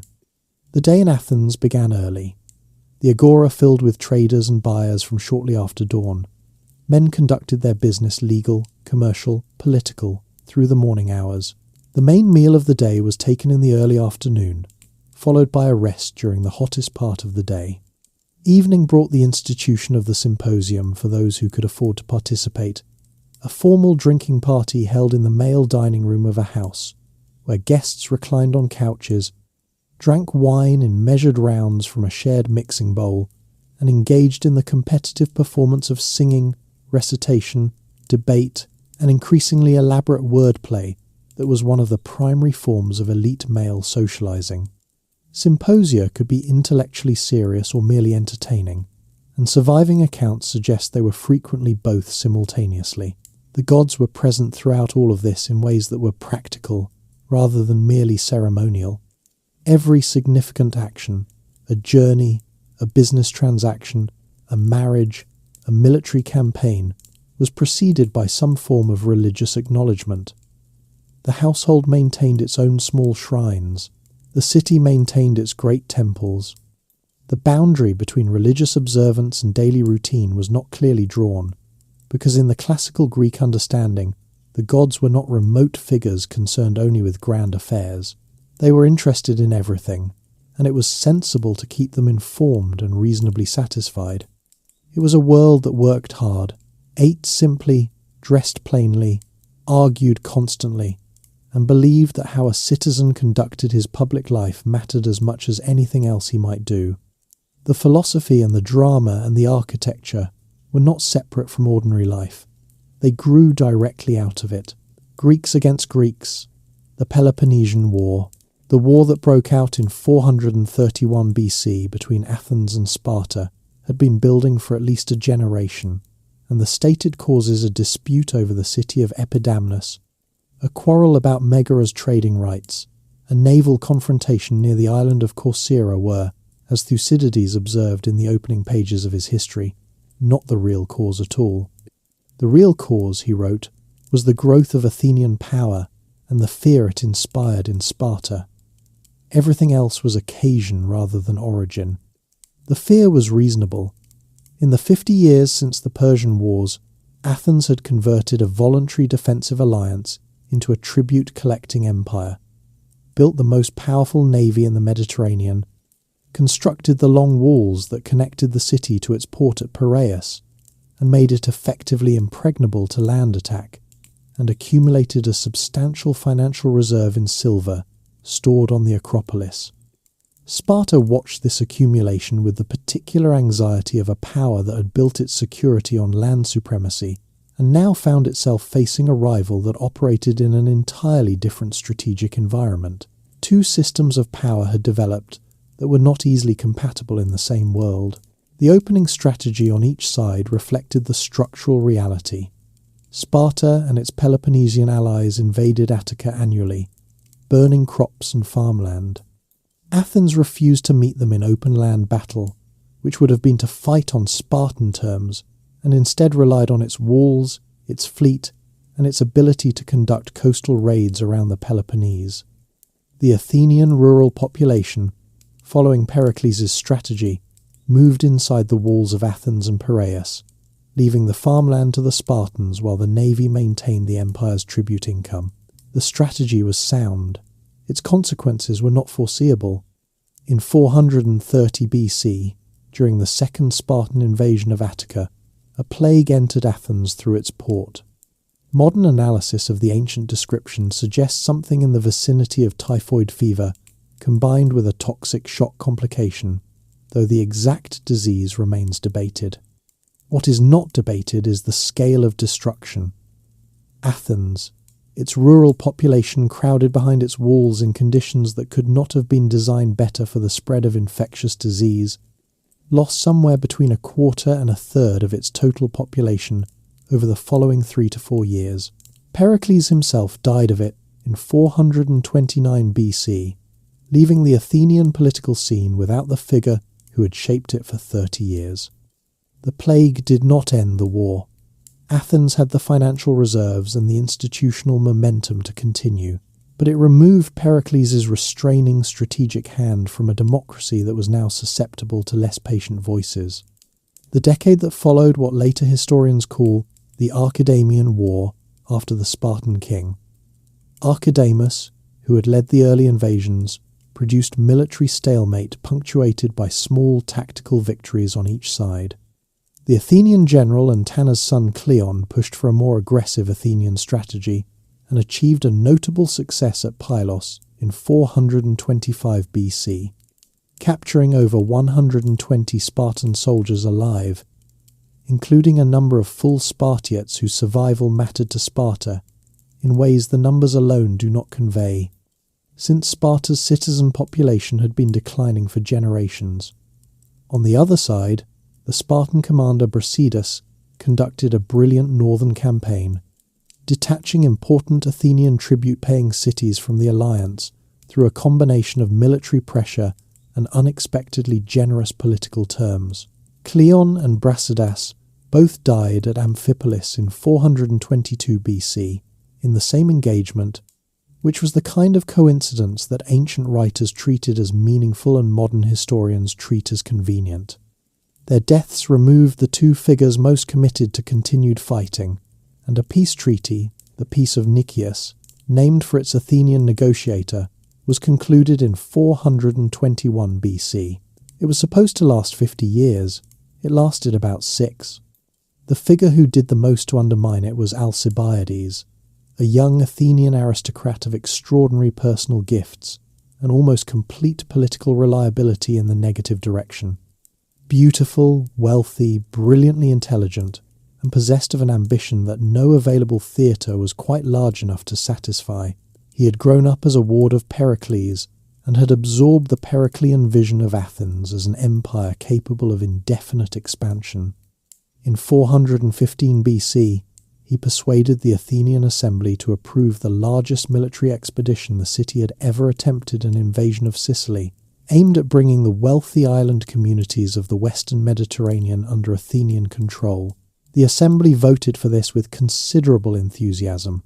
Thucydides noted, with characteristic precision, that most Athenians who voted had only the vaguest idea of where Sicily was or how large it was, and that those who did know were not volunteering the information. The Sicilian expedition was a catastrophe of a scale that redefined what catastrophe meant in a Greek context.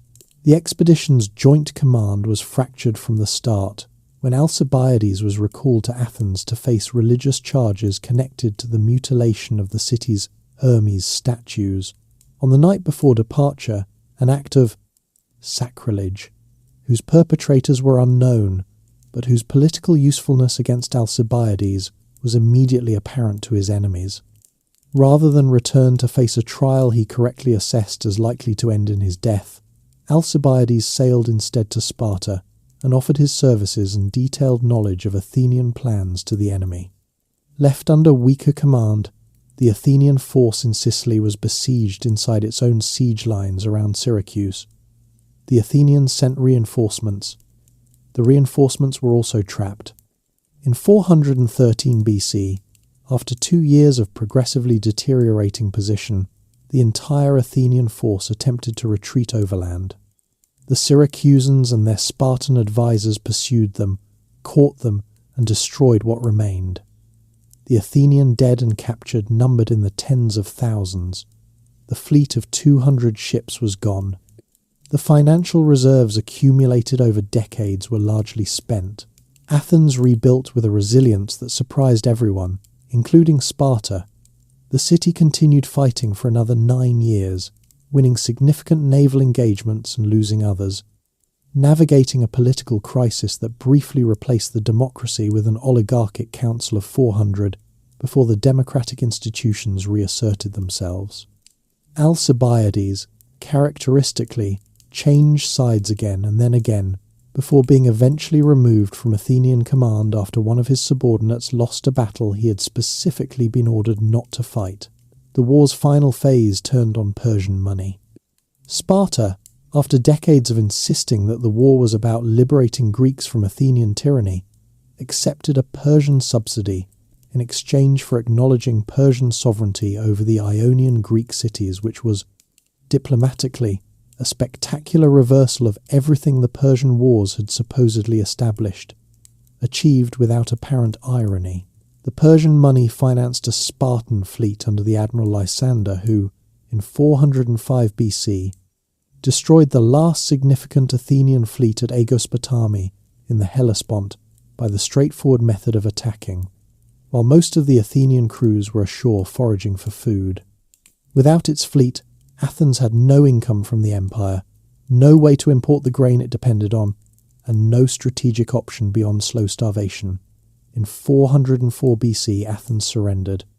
The long walls were torn down to the music of flutes, as Lysander reportedly thought the occasion deserved a festive atmosphere. An oligarchic government of 30 men, quickly nicknamed the 30 Tyrants, was installed with Spartan support. The 30 governed Athens for about 8 months with a violence and arbitrariness that managed to make the previous 150 years of democracy look retrospectively reasonable, even to people who had spent those years complaining about it. They executed prominent citizens, exiled others, and confiscated property with an efficiency that owed more to personal enrichment than to any political program. A democratic resistance formed, fought its way back into the city in 403 BC, and the democracy was restored, a restoration that was, given the circumstances, managed with considerably more restraint than the defeated oligarchs had any right to expect. Athens survived, But the Greek world it returned to was not the one that had existed before 431 BC. The silver reserve was gone. The empire was gone. The navy would be rebuilt, but never with the same overwhelming dominance.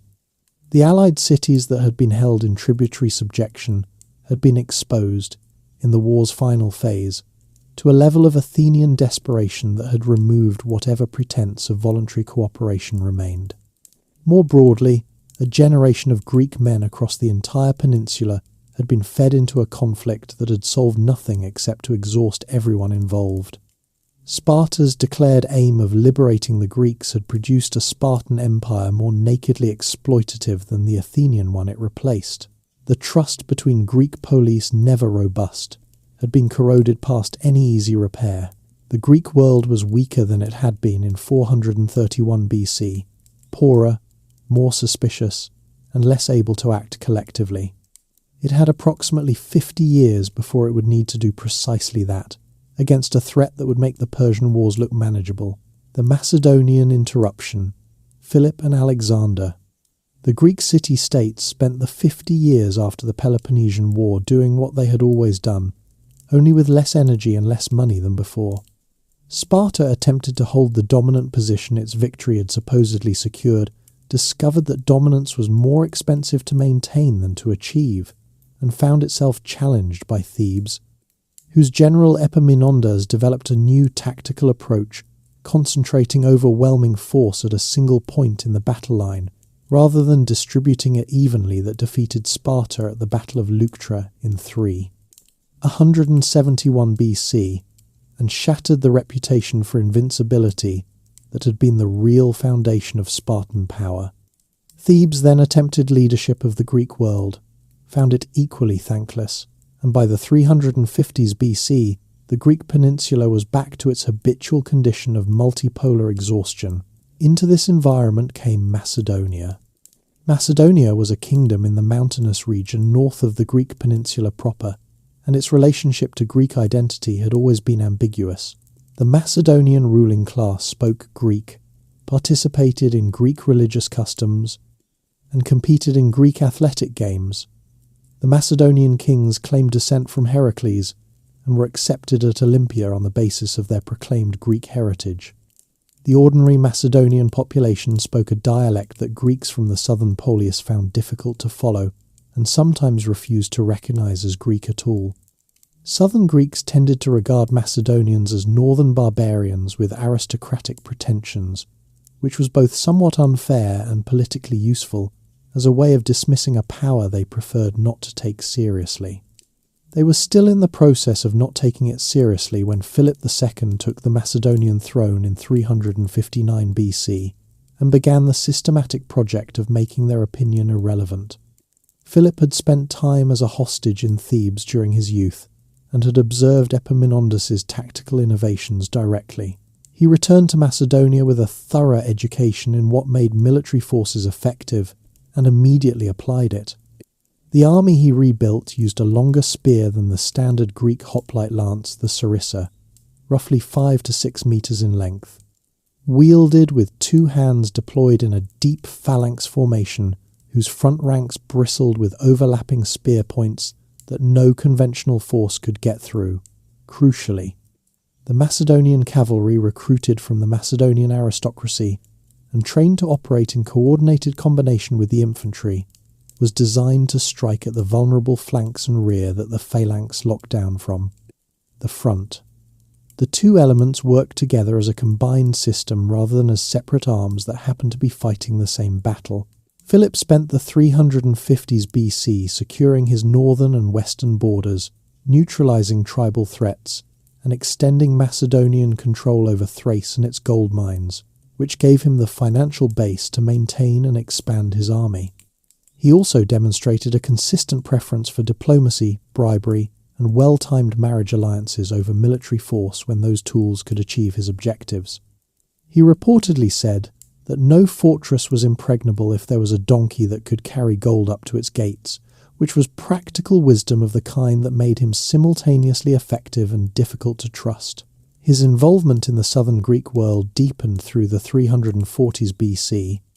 exploiting the sacred war, a conflict ostensibly about the control of Delphi that was actually about Theban and Phocian political competition, as a pretext for Macedonian intervention in central Greek affairs. The Athenian orator Demosthenes delivered a series of speeches warning Athens and other Greek states that Philip's steady accumulation of influence and territory represented an existential threat to Greek independence. The speeches were brilliant, largely accurate, and not particularly effective. The decisive moment came at the Battle of Chaeronea in 338 BC, where Philip's army met a coalition of Athenian and Theban forces in the most significant military engagement on Greek soil since the Persian Wars. Philip commanded the right wing of his line personally. His 18-year-old son Alexander commanded the Macedonian cavalry on the left. The coalition forces were broken, and with them the last organised military resistance to Macedonian hegemony over the Greek peninsula. Philip did not treat his victory as a licence for plunder. He returned the Athenian dead without ransom, released prisoners, and positioned himself as the leader of a united Greek world rather than its conqueror. The League of Corinth, established in 337 BC, enrolled the major Greek city-states. Sparta conspicuously refused to join under Macedonian leadership, with Philip as its hegemon. The stated purpose was a joint campaign against Persia, framed as retribution for the Persian invasion of 140 years earlier, which was politically useful framing, even if the actual motivation was more straightforwardly about expansion. Philip was assassinated in 336 BC at a public festival, killed by one of his own bodyguards in circumstances whose full political background ancient sources preserved imperfectly. His son Alexander, 20 years old, inherited the throne, the army, the league, and the planned Persian campaign. What followed over the next 13 years is one of the most documented and most debated sequences of events in ancient history, and its scale is still difficult to fully absorb. Alexander crossed into Asia in 334 BC with an army of approximately 40,000 infantry and 5,000 cavalry. He defeated Persian forces at the Granicus River in Asia Minor, liberated the Ionian Greek cities from Persian control, and moved south through Anatolia. At Gordium, where tradition held that whoever untied an ancient knotted rope would rule Asia, Alexander examined the knot, decided the method of untying was not technically specified, drew his sword, and cut it. Whether this story is historical or symbolic, it became the single most recognizable illustration of how Alexander approached obstacles that conventional solutions could not resolve. He met the Persian king Darius III at Issus in 333 BC, a coastal plain in what is now southern Turkey, where Alexander's tactical assault broke the Persian centre, and Darius withdrew from the field, leaving behind his mother, wife, and children in the camp. Alexander reportedly treated the royal family with formal courtesy, which was both genuinely civilized and excellent propaganda. Rather than immediately pursuing Darius into the Persian heartland, Alexander turned south along the coast, systematically securing the eastern Mediterranean seaboard to eliminate the Persian navy's ability to operate from its home ports. The siege of Tyre, on a fortified island off the Phoenician coast, lasted 7 months and required the construction of a causeway from the mainland before the city fell. Gaza required 2 months more. Alexander then moved into Egypt, where he was welcomed as a liberator from Persian rule, visited the oracle of Amun at the oasis of Siwa, where the oracle apparently addressed him in terms suggesting divine parentage, a development Alexander found worth publicizing, and founded the city of Alexandria near the western edge of the Nile Delta. He would eventually name at least 20 cities after himself across his campaign route. He also named one after his horse, Bucephalus, after the animal died in India. It is the only city in history named after a horse, which is either a touching tribute to a beloved companion or a reflection of Alexander's priorities that does not bear too much examination. The Battle of Gaugamela, in 331 BC, on a plain in what is now northern Iraq, was the decisive engagement of the Persian campaign. Darius had prepared the ground carefully, levelling the terrain to give his war elephants and scythe-wheeled chariots room to operate. Alexander's response was a coordinated cavalry assault through a gap in the Persian line that reached Darius directly, causing him again to withdraw. The Persian formation disintegrated. Darius fled east and was subsequently killed by his own officers. Alexander took Persepolis, the ceremonial heart of the Persian Empire, and burned the great palace complex. Their ancient sources suggest the burning was a deliberate act of retribution for Xerxes' destruction of Athens, though the more prosaic version has the fire started accidentally during a late-night celebration. The campaign continued east through Bactria, into what is now Afghanistan and Central Asia, encountering guerrilla resistance of a kind the Macedonian force was structurally less well designed to handle than pitched battles. Alexander crossed the Hindu Kush, reached India, and won a hard-fought battle against the Indian king Porus at the Hydaspes River in 326 BC. His army, which had been marching and fighting for 8 years, declined to go further. They had reached a point beyond which, as far as they could determine, the known world simply continued indefinitely. Alexander reportedly wept. Ancient sources disagree on whether from frustration or from grief that there were no more worlds to conquer, which is the kind of story that says more about what later generations wanted Alexander to have felt than about what he actually felt. The army turned back. Alexander reached Babylon in 323 BC and died there in June, at the age of 32. The cause of death remains debated: fever, following heavy drinking, typhoid, poisoning, or some combination of factors that the ancient sources record with their usual helpful inconsistency. He had ruled for 13 years, covered roughly 20,000 miles, and built an empire that stretched from Greece to the border of India. He left no designated successor, the Hellenistic world. Alexander died in Babylon in June of 323 BC without naming a successor, and the men who had served as his generals spent the next 40 years fighting each other with a thoroughness that would have been impressive if it had not been so destructive. The conflicts among Alexander's successors, the Diadochi, as historians call them, went through several phases of shifting alliances, betrayals, and military campaigns across the full breadth of the former empire, before the dust settled into something resembling a stable arrangement. What emerged by around 275 BC were three main kingdoms. The Ptolemaic dynasty controlled Egypt and, for much of the period, parts of the Levantine coast. The Seleucid dynasty held the vast eastern portion of the former Persian Empire, Mesopotamia, Persia, and the territories stretching into Central Asia. Though the eastern edges proved increasingly difficult to hold, the Antigonid dynasty controlled Macedonia and exercised loose hegemony over the Greek peninsula. Smaller kingdoms and independent polis filled the spaces between these larger powers, and the boundaries shifted with each generation's conflicts. But the broad shape of the Hellenistic world, a cluster of large Greek-speaking kingdoms occupying the eastern Mediterranean and western Asia, remained recognizable for 2 centuries.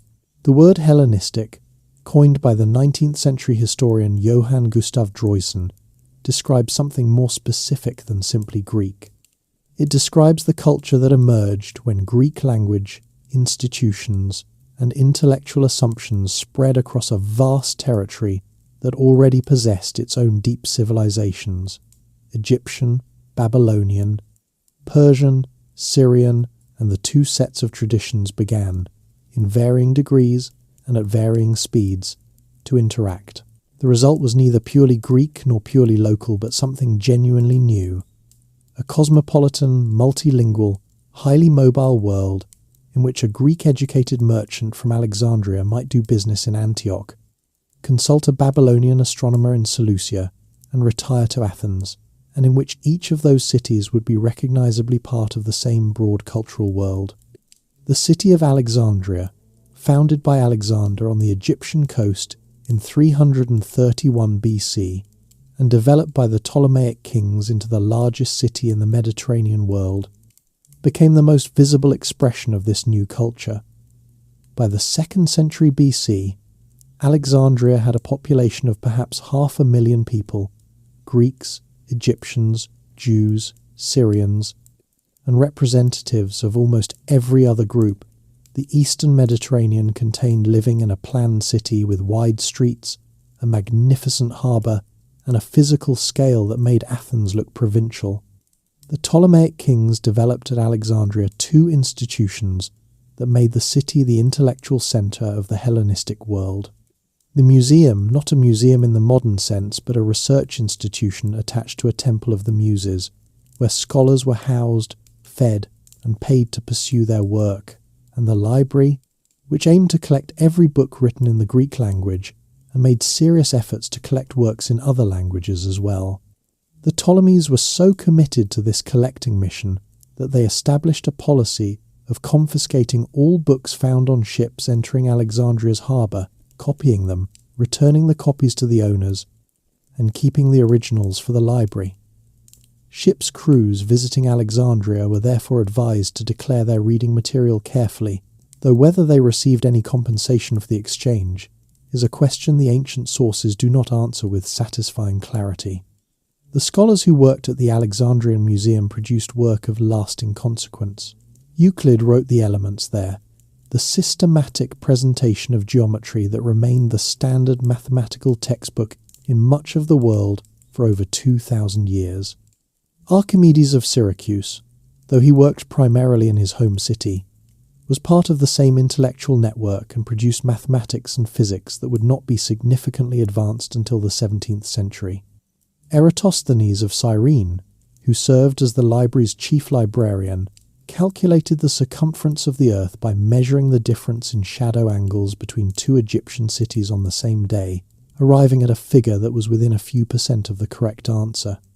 He had access to the right geographical information, understood the geometry clearly, and produced a result of remarkable accuracy, roughly 1800 years before anyone thought to repeat the exercise. Hellenistic Alexandria also hosted what became one of the formative moments in Jewish intellectual history. The Hebrew scriptures were translated into Greek there, the translation known as the Septuagint, for the use of the large Jewish community in Egypt, whose primary language had become Greek rather than Hebrew. The long-term consequences of that translation for the subsequent spread of Jewish religious ideas through the Greek-speaking world, and eventually for the development of early Christianity, were considerable.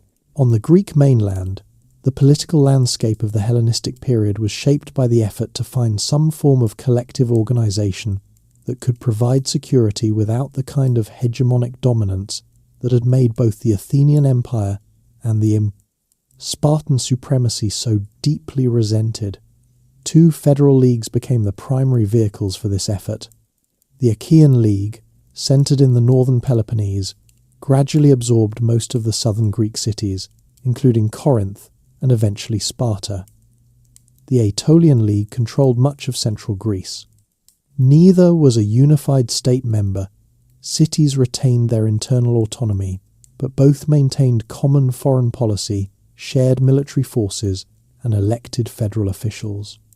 They were genuine experiments in federal organization, and they functioned with reasonable effectiveness for roughly a century. The philosophical schools of the Hellenistic period reflected the changed circumstances of Greek intellectual life.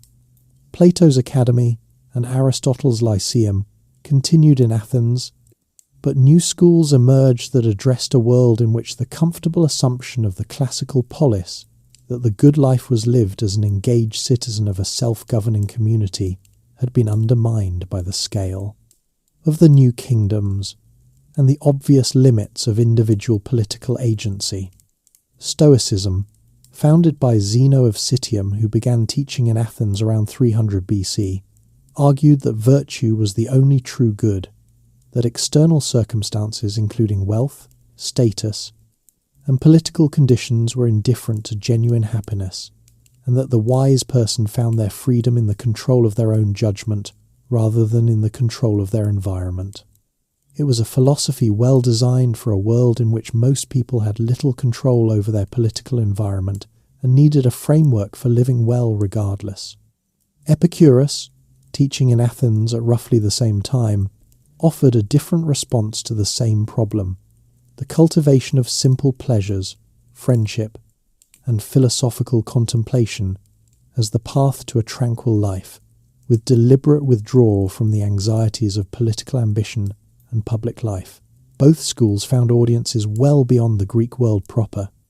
As Greek became the common language of educated people across the Eastern Mediterranean and beyond, Stoic and Epicurean ideas travelled with it, reaching audiences in Rome, in Egypt, in Syria, and eventually influencing intellectual traditions far removed from the Athenian streets where they had developed. The Hellenistic period was, simultaneously, a time of genuine intellectual and artistic achievement and a time of political fragility. The successor kingdoms were wealthy and culturally productive, but their dynastic politics were brutal. The Ptolemaic family history in particular features a succession of poisonings, murders, and sibling marriages that would have supplied a modern television drama with multiple seasons of material. The Greek mainland was squeezed between the larger powers, dependent on their goodwill, and periodically the site of fighting as the Macedonian kingdom attempted to maintain its hegemony against the resistance of the leagues. From the western end of the Mediterranean, a new power had been quietly accumulating the territorial control and military capability that would eventually make all of these calculations irrelevant. Rome had defeated Carthage in the First Punic War by 241 BC and was developing the combination of military organization, political flexibility, and disciplined persistence that made it unlike anything the Hellenistic world was accustomed to dealing with. The first direct military contact between Rome and the Greek world came when the Macedonian king Philip V allied with Carthage during the Second Punic War, prompting Rome to look eastward with the focused attention of a power that had just learned how dangerous neglected threats could become.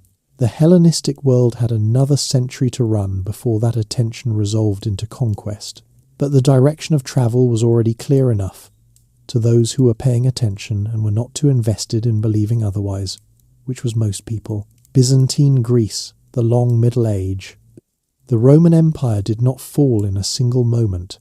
It drifted, reorganized, and transformed across several centuries, shedding some characteristics while retaining others, until what remained was recognizably different from what had existed before, but still, in its own understanding, continuous with it. The eastern half of the empire proved considerably more durable than the western. While the city of Rome fell to the Visigoth leader Alaric in 410 AD, and the last Western Roman emperor was deposed in 476 AD, the Eastern Empire continued without interruption, ruled from Constantinople for nearly another 1,000 years. That Eastern Empire is what historians call Byzantine, a label the people who lived in it would not have recognized or used. They called themselves Romans, considered their state the direct continuation of the Roman Empire, and spoke Greek as their primary language. The gradual shift from Latin to Greek as the empire's working language was a process rather than a policy decision. Greek had always been the dominant language of the eastern provinces.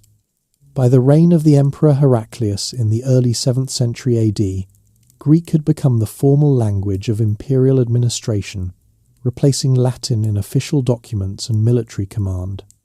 The empire was Roman in its legal traditions and imperial ideology, Greek in its language and cultural orientation, and Christian in its religious framework, a combination that made it unlike anything that had existed before it, and unlike anything that came after. The founding of Constantinople itself was the pivotal act.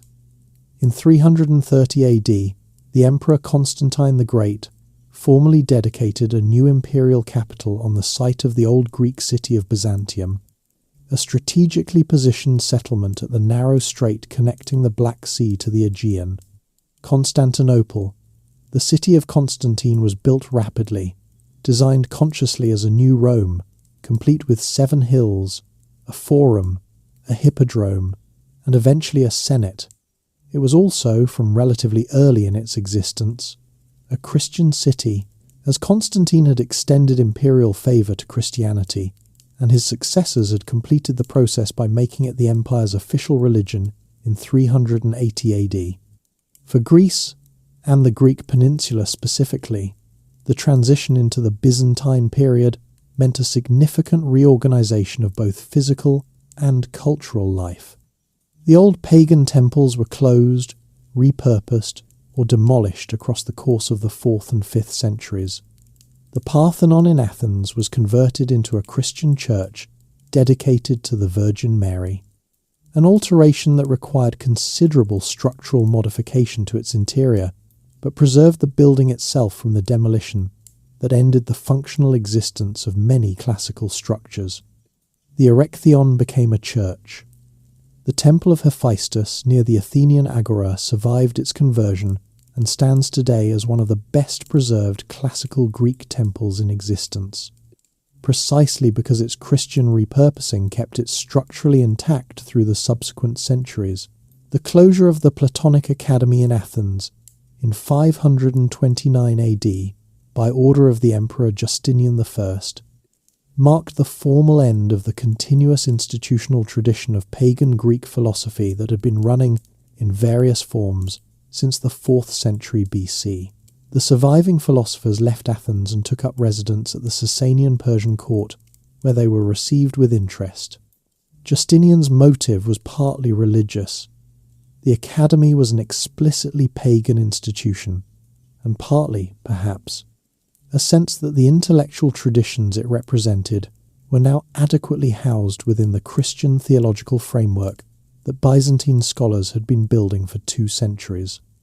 The closure was symbolic as much as practical, since by 529 AD the academy had long been a relatively modest institution, rather than the intellectual powerhouse it had been in its classical prime. Justinian himself deserves attention, as the Byzantine emperor who most ambitiously attempted to restore the Roman Empire to something approaching its former geographic extent. His general Belisarius reconquered North Africa from the Vandals and significant portions of Italy from the Ostrogoths, temporarily bringing Rome itself back under Constantinople's control. He commissioned the Hagia Sophia, the great domed church in Constantinople that still stands, and that was, at its construction between 532 and 537 AD, the largest enclosed space in the world. He also oversaw the compilation of the Corpus Juris Civilis, the systematic organization of Roman law that became the foundation of legal systems across medieval and modern Europe. The cost of these ambitions was severe, and it fell partly on Greece.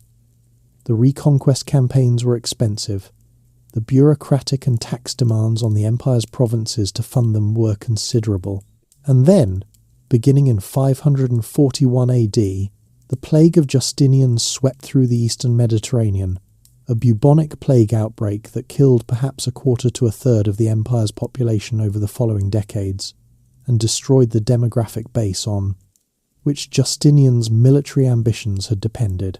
Greece in the late 6th and 7th centuries AD experienced something it had not faced since the Bronze Age collapse: substantial depopulation and the arrival of new peoples into territories that the empire could no longer adequately defend. The Avars, a nomadic confederacy from the Eurasian steppe, raided repeatedly into the Balkans. Behind them, and often in combination with them, came Slavic groups migrating southward from Central Europe. Between roughly 580 and 700 AD, Slavic settlers moved into significant portions of the Greek mainland, establishing communities across Thessaly, Macedonia, and the Peloponnese. Byzantine authority in the interior of the peninsula contracted sharply, maintaining control primarily of the coastal cities and major fortified centres. The extent of Slavic settlement in Greece during this period was substantial enough that later Byzantine sources describe much of the Peloponnese as effectively Slavicized, and place names of Slavic origin survived in parts of Greece into the medieval and modern periods. The process was not a sudden conquest, but a gradual infiltration into territories that the reduced Byzantine administrative and military presence could not fill.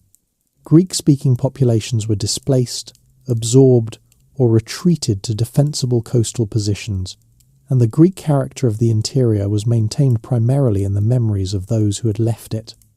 The Byzantine recovery of Greece was a slow process that unfolded across the 8th and 9th centuries. Military reorganization under the theme system, dividing the empire into administrative and military districts called themes, each commanded by a strategos who combined military and civil authority, gave the empire greater flexibility and local resilience. The settlement of new military colonists in depopulated areas, combined with active missionary work converting Slavic communities to Orthodox Christianity and teaching them Greek, gradually restored Byzantine cultural dominance over the peninsula. By the 9th century, the Peloponnese had been substantially re-Hellenized through a combination of resettlement, conversion, and cultural assimilation that left the region Greek-speaking and Christian, though with a more mixed ethnic composition than it had possessed before the migrations. The iconoclasm controversy, a prolonged theological and political dispute over whether religious images should be venerated in Christian worship, convulsed the Byzantine Empire from 726 to 143 AD, touching every corner of its territory, including the Greek peninsula. The dispute had layers: genuine theological difference about the nature of sacred imagery, political conflict between the imperial court and the monastic institutions that produced and defended icons, and regional tensions between Constantinople and its provinces. Greece, whose monasteries were significant centres of icon production, and whose bishops were largely on the image-defending side, experienced the controversy as both a religious matter and a test of the relationship between local religious culture and imperial authority. The resolution of iconoclasm in 843 AD in favour of icon veneration marked a stabilisation of Byzantine religious culture that held essentially intact for the rest of the empire's existence.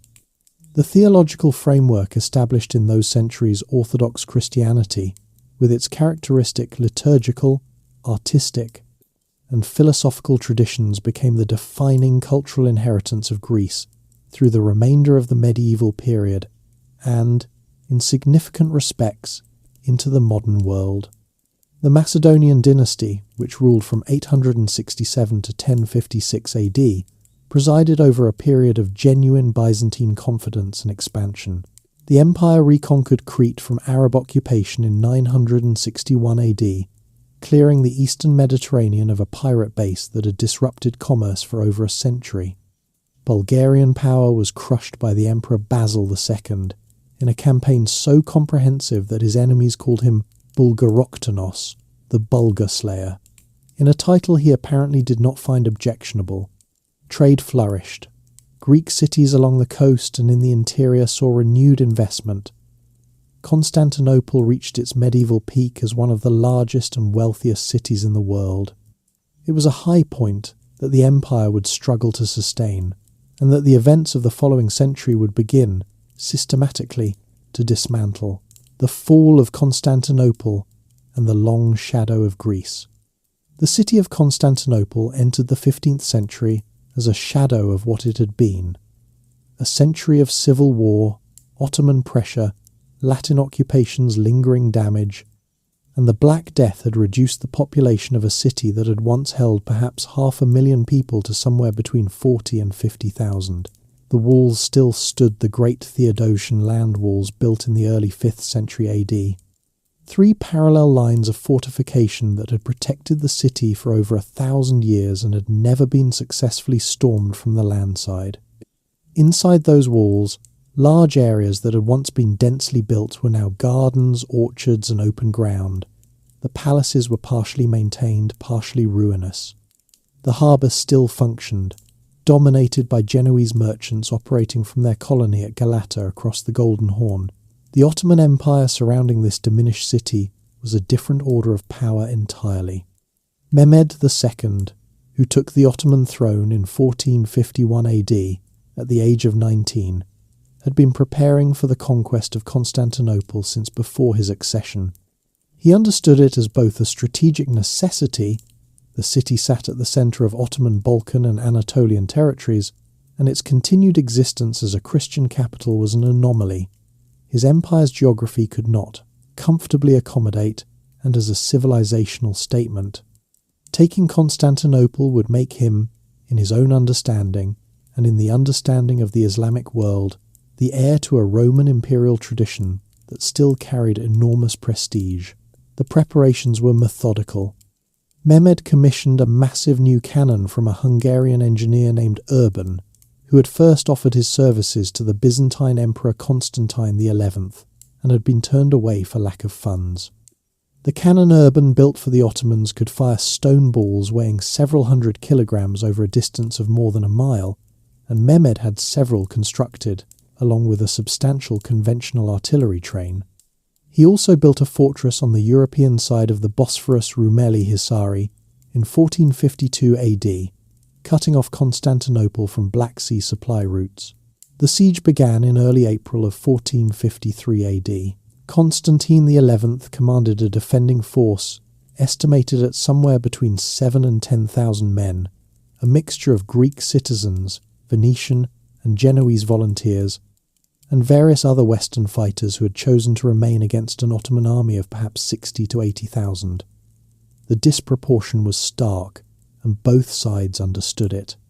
Constantine had sent repeated appeals to the Western European powers for assistance on a scale that might genuinely alter the military balance. Those appeals produced promises that arrived slowly, incompletely, and largely too late. The Genoese captain Giovanni Giustiniani Longo led the defence of the land walls with considerable skill for nearly 2 months, coordinating repairs to walls damaged by artillery during the day and organising sorties at night.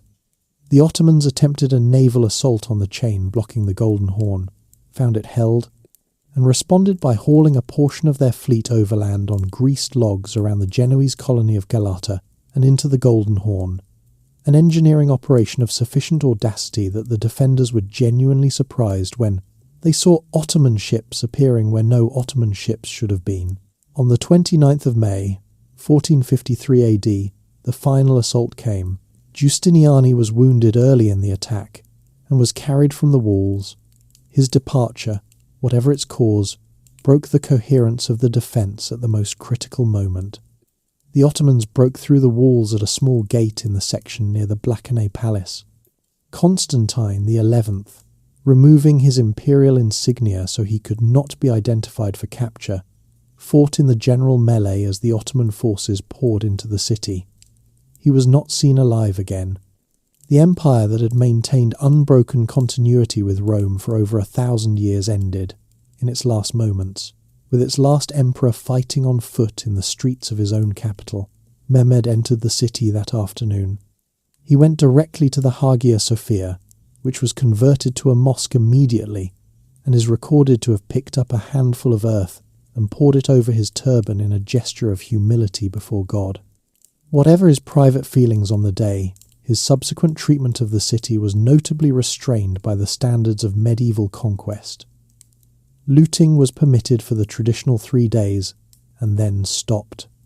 The Greek population that remained was not expelled.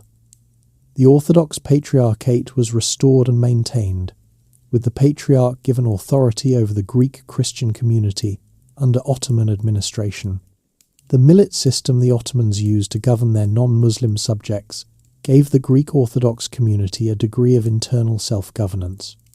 The ecumenical patriarch in Constantinople retained religious authority over Orthodox Christians throughout the empire, conducted services, maintained church institutions, and functioned as the official intermediary between the Greek community and Ottoman authority.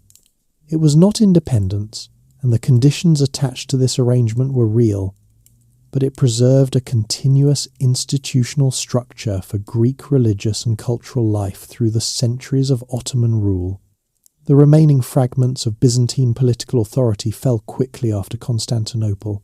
The Despotate of Morea, that late Byzantine enclave in the Peloponnese centred on Mistras, fell in 1460 AD when Mehmed's forces moved south. The Empire of Trebizond, the last surviving Byzantine successor state on the Black Sea coast, fell in 1461 AD. The political map of the Greek world, which had been complicated to the point of illegibility for the previous 2 centuries, was now Ottoman throughout. But something had already left. and what left mattered enormously to what the world was about to become.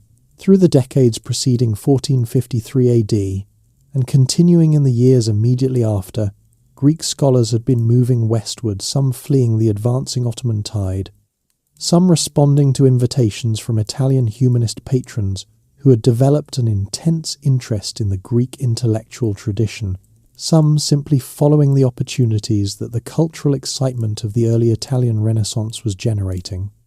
They carried with them manuscripts, copies of Plato and Aristotle, of the Greek historians, of the mathematical and scientific works of the Hellenistic period, of the Greek dramatists, of Homer.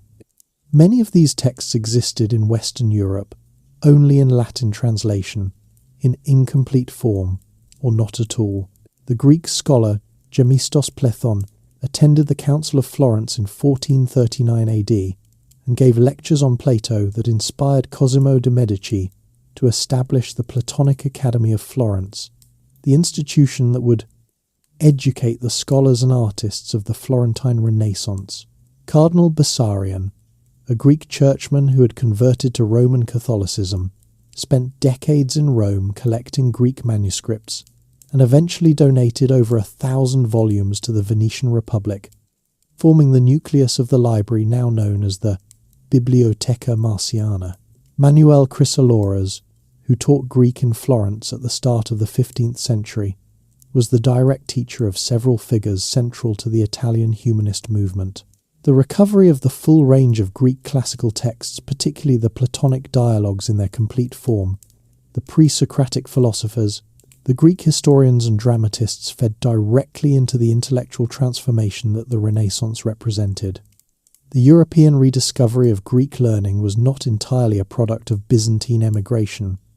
Some texts had been preserved in Western monasteries, others had come through Arabic translation, but the Greek scholars arriving from the East accelerated the process enormously, brought with them direct knowledge of the Greek language that made primary source scholarship possible, and created the intellectual networks through which classical learning was disseminated, translated, and applied.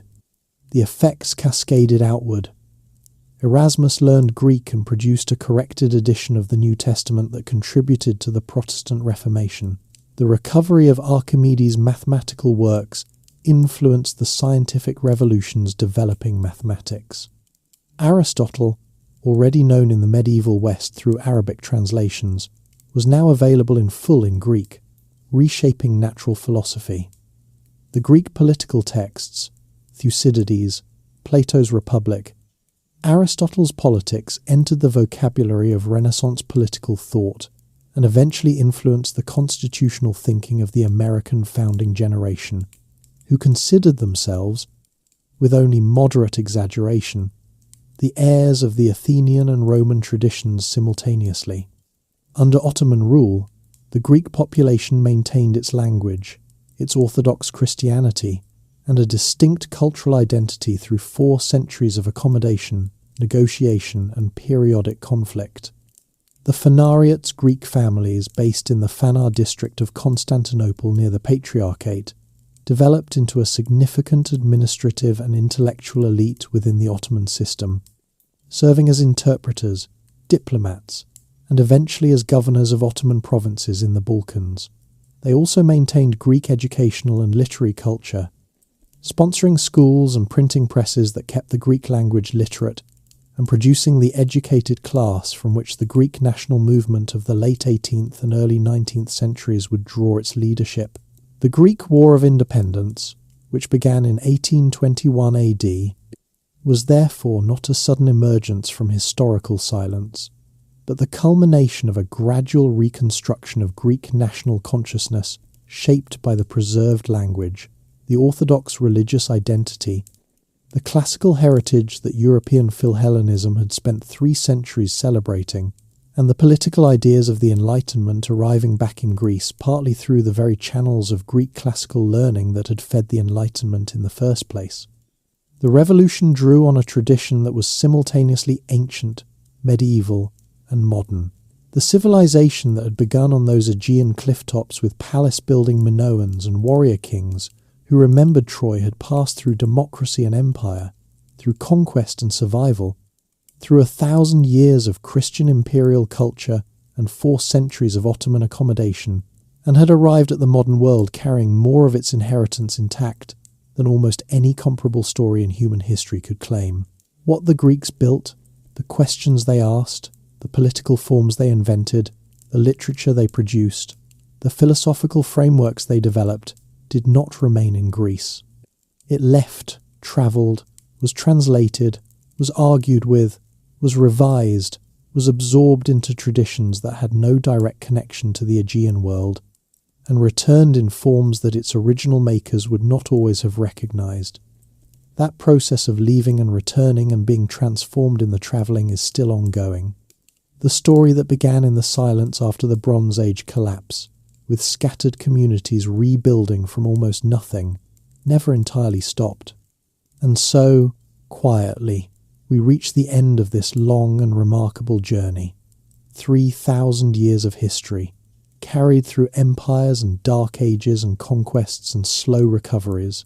If you are still awake at this point, that is genuinely impressive, and also perhaps a sign that you should try closing your eyes and letting the rest settle in on its own. The story is safe now. It will be there in the morning. Are you still with us? If you enjoyed tonight's journey through ancient and medieval Greece, there is another video waiting for you on screen wherever your interest leads next. The history continues. And if this one was worth your time, a like, a subscription, or a thought left in the comments below means more than you might think. For now, though, let your body relax completely. Let your shoulders drop. Let your breathing slow. The Aegean is quiet tonight. The old stones are still standing. Close your eyes. Good night. Sweet dreams.